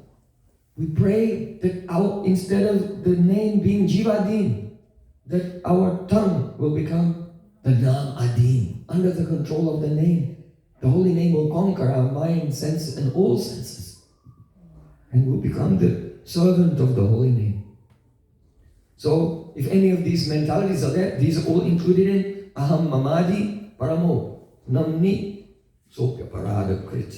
To think that I am in any way in a higher position than the name. Or that by the name I have taken a higher position over others. This is the 10th offense to the holy name. So we have discussed these 10 obstacles. These are just the 10 things standing in between us and the endless ocean of the nectar of Krishna's Leela. So we should be very attentive every day to remember these offenses and be vigilant to avoid them as far as possible. And chant continuously, because Sanat Kumar goes on to say that Nama Aparada Yuktanam Nama Anyeva Harantyagam. If you commit an offense in the service of the deities, by chanting the holy name will forgive you of offense to the Swarup of Krishna, the deity. But who will forgive you for offense to the name? Only the name himself can forgive us for offenses to the name. And Nam Prabhu will forget all of our offenses if we chant continuously. Hare Krishna, Krishna Krishna, Hare Hare Rama, Rama, Hare Hare. So, continuous chanting. In Jaiva Dharma, Srila Bhaktivinoda Thakur says that continuous chanting means at least 1 lakh, 64 rounds. So Chaitanya Mahaprabhu said, Prabhu koi lama e mahamantra, hiya japagiya sabi korea nirbandha. So 1 round is called a mala, 4 malas is called a granthi, and 16 granthis is called a nirbandha. So Chaitanya Mahaprabhu said, chant nirbandha, 64 rounds. So one may say, well, you can chant 64 rounds in whatever, 4.5, 5 hours. If someone's chanting quickly, if someone is just chanting Hare Krishna, Krishna Krishna, Hare Hare, then it will take 8 hours. But if when a person becomes absorbed and even Namabhas is coming, then the tongue is just chanting by itself.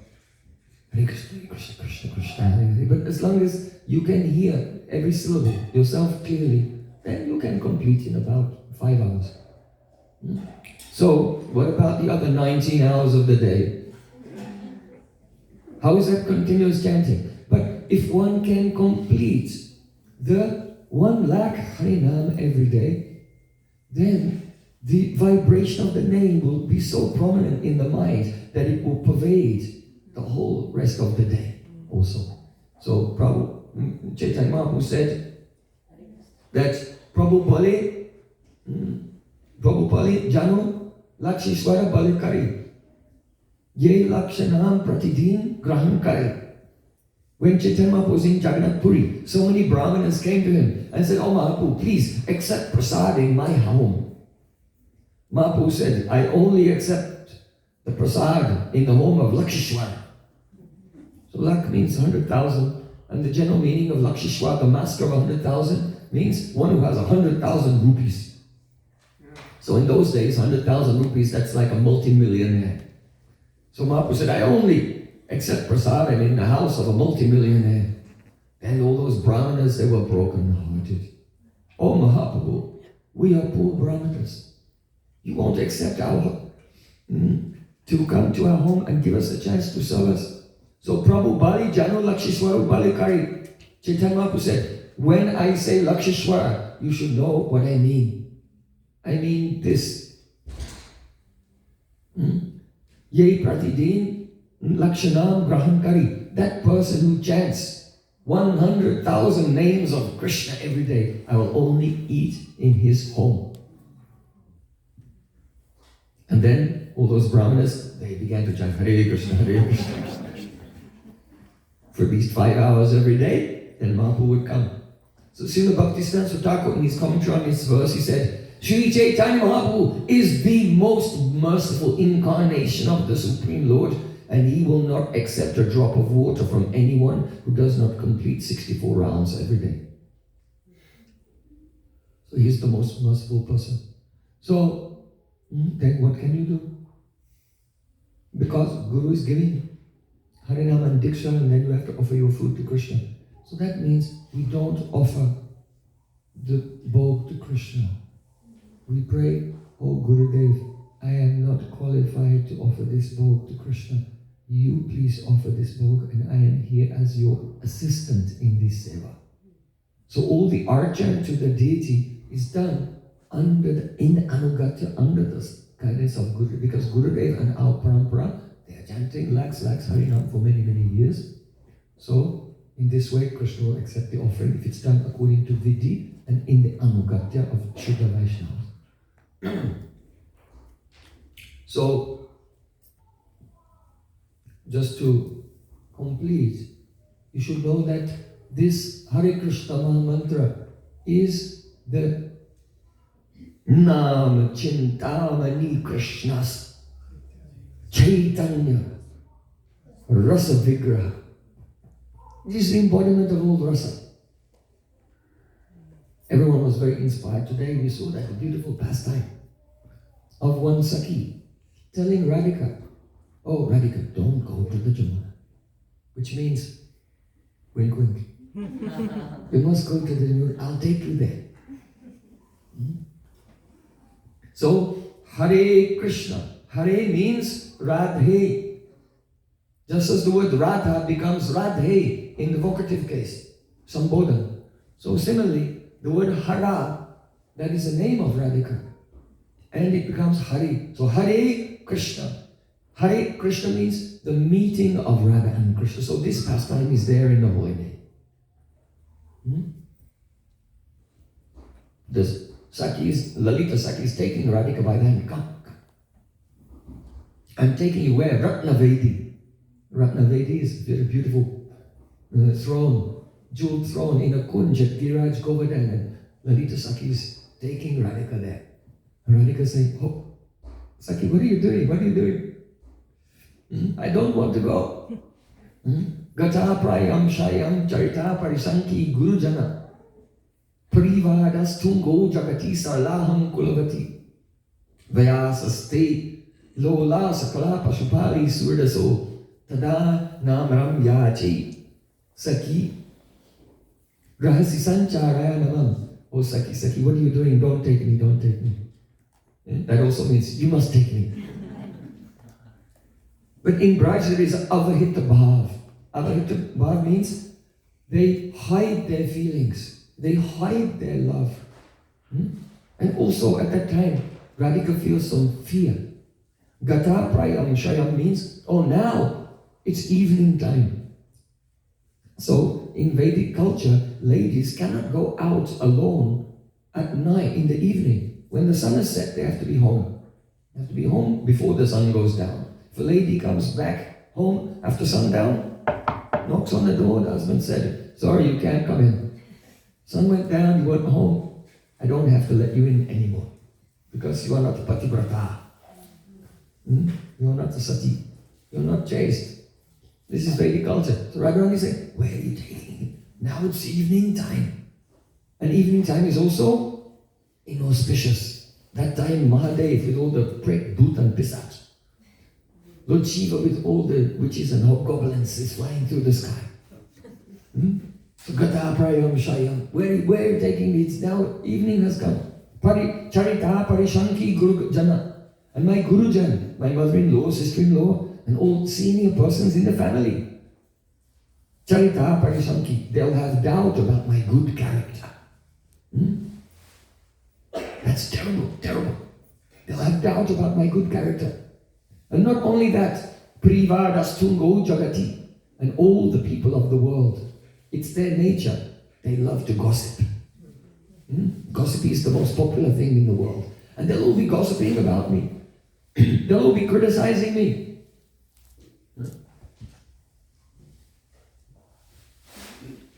And Salaham Kulavati. I am a simple person. I can't defend myself. I cannot say but this and but that. I cannot refute their arguments. So what can I do? Not only that, but Vayasasti Lola Sakala Pasupali Surdaso Lalita. You and your friends are so unsteady. That's a polite way of saying you have a bad reputation. So if I am caught alone at night, but with you, and everyone knows, Surdaso. Surdaso means you are unsteady, that means you have a bad reputation, and you are friends with that notorious boy. In our village, there's one notorious boy. Radharani is not saying his name. So, Tada Namaram Yache Osaki, I am bowing down to you and I'm begging you, don't take me into secluded place in the forest that Kiraj Govika. But Lalita is pulling her by the hand as Radhika is complaining. No, oh my God, Lalita is taking her. Because she knows the heart of Radhika. And then the moment Radhika arrives there, Chalakshi Gulo Katas Purati Tavad Anta Bhayam Kulastiktir Alam Chame Manasitavad Unmilati Chalan Makara Kundalas Purta Fulla Gandas Talam Nayavad Aparokshatam Midamupaiti Bhaktambujam. As soon as Shrimati Radhika arrives there, and she looks and she sees Krishna, she says to Lalita, "Oh, Chalakshi, restless-eyed Lalita. Oh, restless-eyed Lalita. I have fear of my family members, my Gurujan. I am so afraid of them. And also, I have to consider Kula Stiti, the reputation of my dynasty. All my ancestors spent thousands of years building up their reputation of being a very religious family. But the moment I look and I see Krishna, he's smiling, and his cheeks are puffing. And his makar kundal, his earrings are swinging and making beautiful reflections on his cheeks. And when I see his smile, then I give up all fear of my in-laws. And I don't care about my dynasty. What happened? What happened? Radhika said, Kulavaratanu Dharma, Grava Vrindani Bindhan, Sumaki Nishita Dirga, Panga Tanka Chatabi, Yuga Padayama Puravaha, Kaha Puro Vishwakarma, Marakati Mani Lakshai Gosta Kaksham Chiroti. When Radhika sees Krishna, she says, "Oh Sakhi, who is this boy? Kahapuro Vishwakar, who is this artistic boy?" Does Radharani know who it is? No, she doesn't know. Radhika has seen Krishna so many times, but her love is always increasing and becoming newer and newer. And that love is the light by which Krishna appears newer and newer. And so when she sees Krishna, she cannot even recognize, who is this boy? I've never seen anyone so beautiful before in my life. Yugapada ayama purva kahapuro Vishwakarma. Who is this artistic boy? He's like Vishwakarma. You know Vishwakarma? He's an architect, he's an artist. He can make such beautiful sculptures. So when Vishwakarma, he takes his chisel and he takes a stone and he can break the stone and make beautiful statues and a beautiful building. So she said, who is this boy? He's like an artistic sculptor. And his glances are like the chisels. And my pativrata, my chastity, is hard as a stone. But when he looks at me, it's breaking. Grava, Vrindani Bindan, the hard stone of my chastity, he's broken it into gravel, into chips. There's nothing left. Yuga Padayama. And at the same time, he's constructing a beautiful private room, a beautiful private meeting place made of Marakata money. This boy, by his glance, has broken the hard stone of my chastity into chips, into gravel, and simultaneously, Yugapada means simultaneously, he has constructed a beautiful private meeting place made of Marakata money. That means made of emeralds. Radhika is just speaking what she feels. That's the meaning of Sakhi. If two ladies meet or Sakhis or friends, then what happens? Just start talking. And whatever's in the heart just comes out from the mouth. So this is the meaning of Sakhi. So just directly what she's feeling at that moment is just coming out.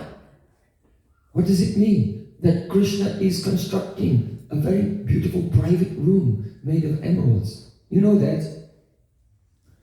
If you're in a public place, you're aware of everything that's going on in that place. All the people going here and there, all the birds, all the trees, whatever's going on, you're aware.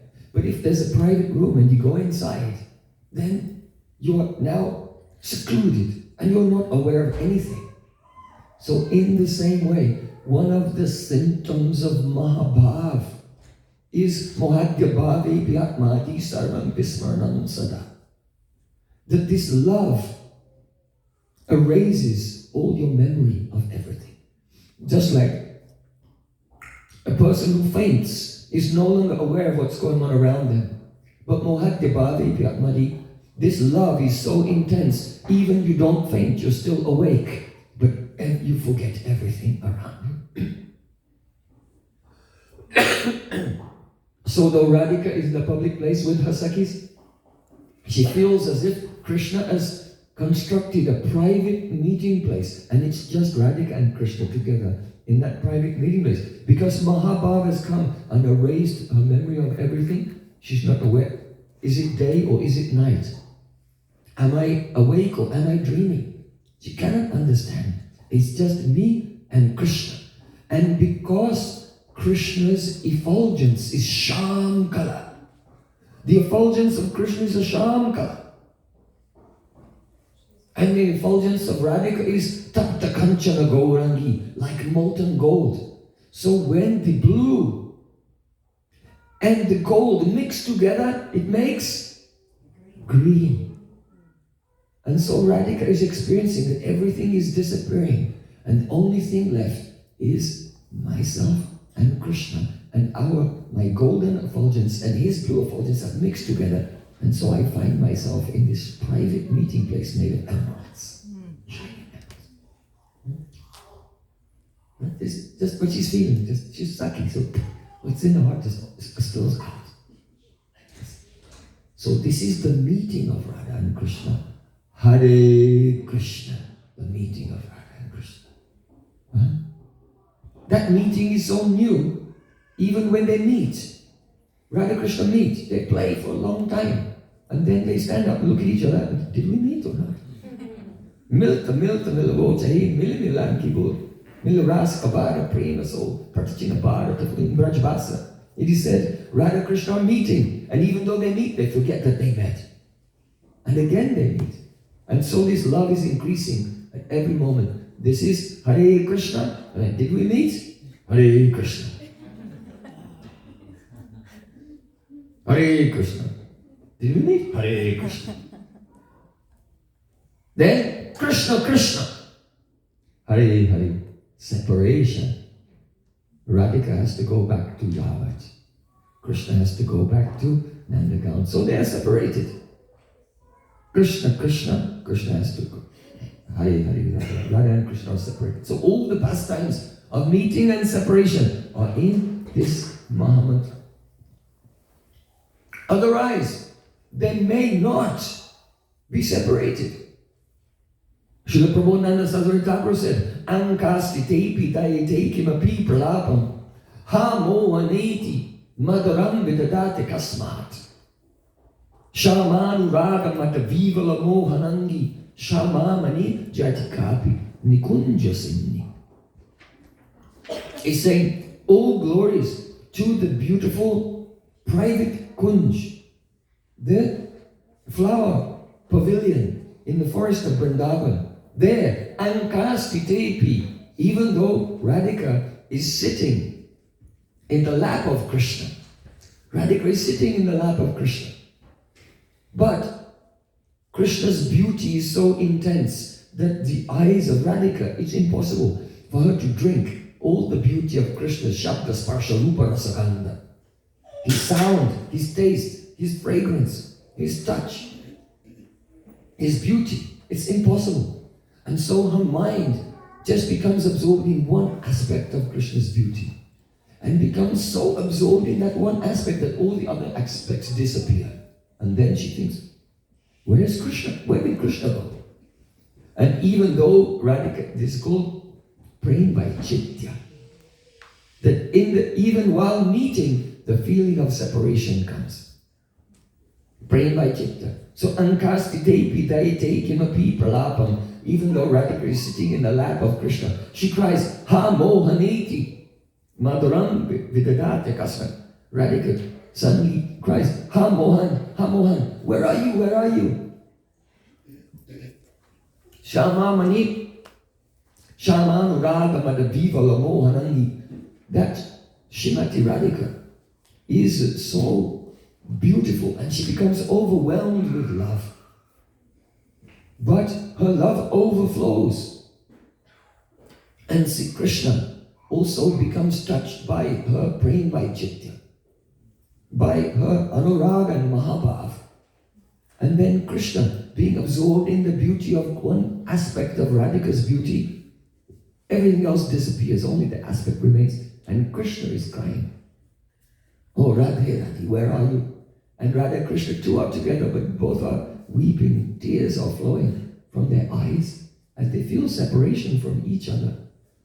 So at that time, Krishna is crying, Radhika is crying, Krishna, Krishna. And Krishna is crying, Hari, Hari.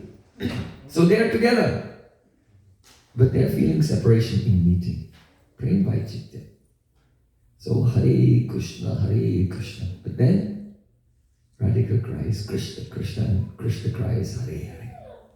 Praying by Chitta. All these beautiful pastimes of the divine couple are there in this name. There is no comparison. So Raghunath Das Swami has prayed to his Gurudev, Nam Shreshtam Manamapi. Oh Gurudev, you so kind. You gave me the best name.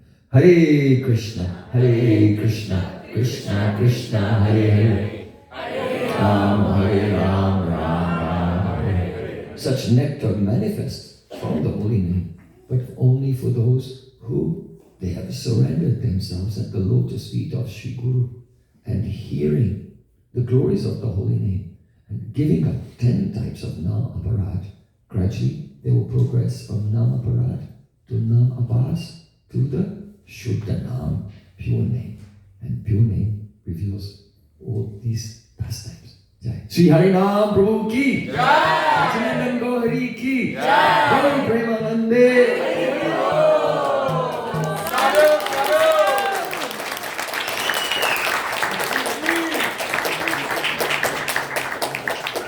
Thank you for being so merciful to me, for lending me your 2 ears for a few hours today, so that I could render some service to the holy name by speaking this katha. Just now, we'll have the kirtan. After kirtan, I'll wait here and meet some devotees, or if anyone has some questions, please come tomorrow morning. Tomorrow morning at 10 o'clock. At 10 o'clock, we'll begin bhajans, and tomorrow morning, we'll hear the pastimes of Sri Gauranga Mahaprabhu and Radha Krishna, which are in connection with our Purushottam Bharata. Gaur Premanand. Hare Hare Bol.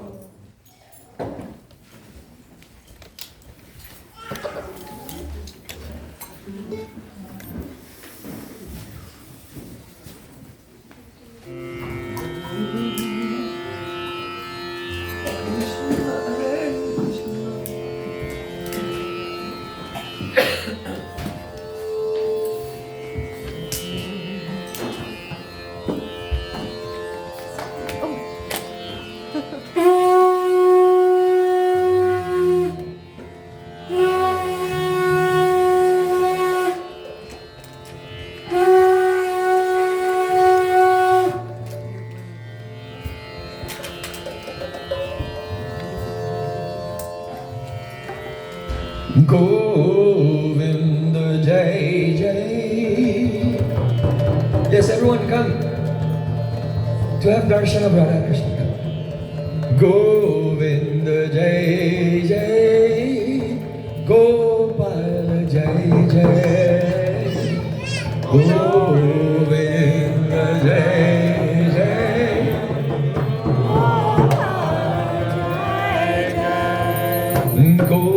Govinda Jai Jai, Gopal Jai Jai.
Hare Ram,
Jai Shri Guru Gauranga Gandhara Gadari Shri Radhanodari Nidila Prist Om Vishnupada Ishtor Smad Rupan Vicharvan Kila Bhaktivedanta Narayan Goswami Maharaj Ki Jai Nidila Prist Om Vishnupada Ishtor Smad Rupan Goswami Maharaj Ki Jai Nidila Prist Om Vishnupada Ishtor Smad Bhaktivedanta Swami Prabhupada Ki Jai Vitlila Prishtam Vishnupada Shtora Sarasishmat Prabhupada Krishna Swami Maharaj Ki Jai Jai Srila Bhakti Siddhanta Saraswati Thakur Jagat Guru Shri Prabhupada Ki Jai Tani Sat Parishta Brinda Ki Jai Mahabhagavash Bhukshwaras Bhavani Maharaj Ki Jai Saptam Goswami Sadananta Bhakti Lord Ki Jai Vaishnav Sarvabhauma Shri Jagannath Swami Maharaj Ki Jai शिवपान Gauri गुरुवा की जय।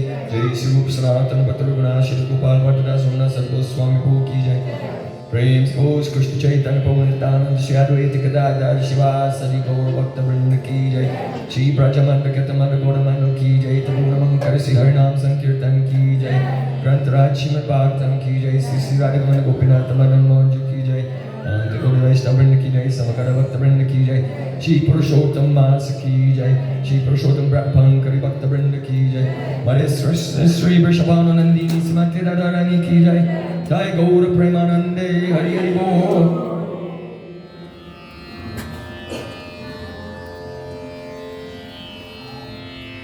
वृंदाये तुलसी देव्याय प्रियाये केशव सच्चा कृष्ण भक्ति परिदेवी सततम वंशकौरवस्य कृपा सिंधु एव च पतितानां पावनेभ्यो वैष्णवेभ्यो नमो नमः। Shiva Gurudev Ki! हरे कृष्ण।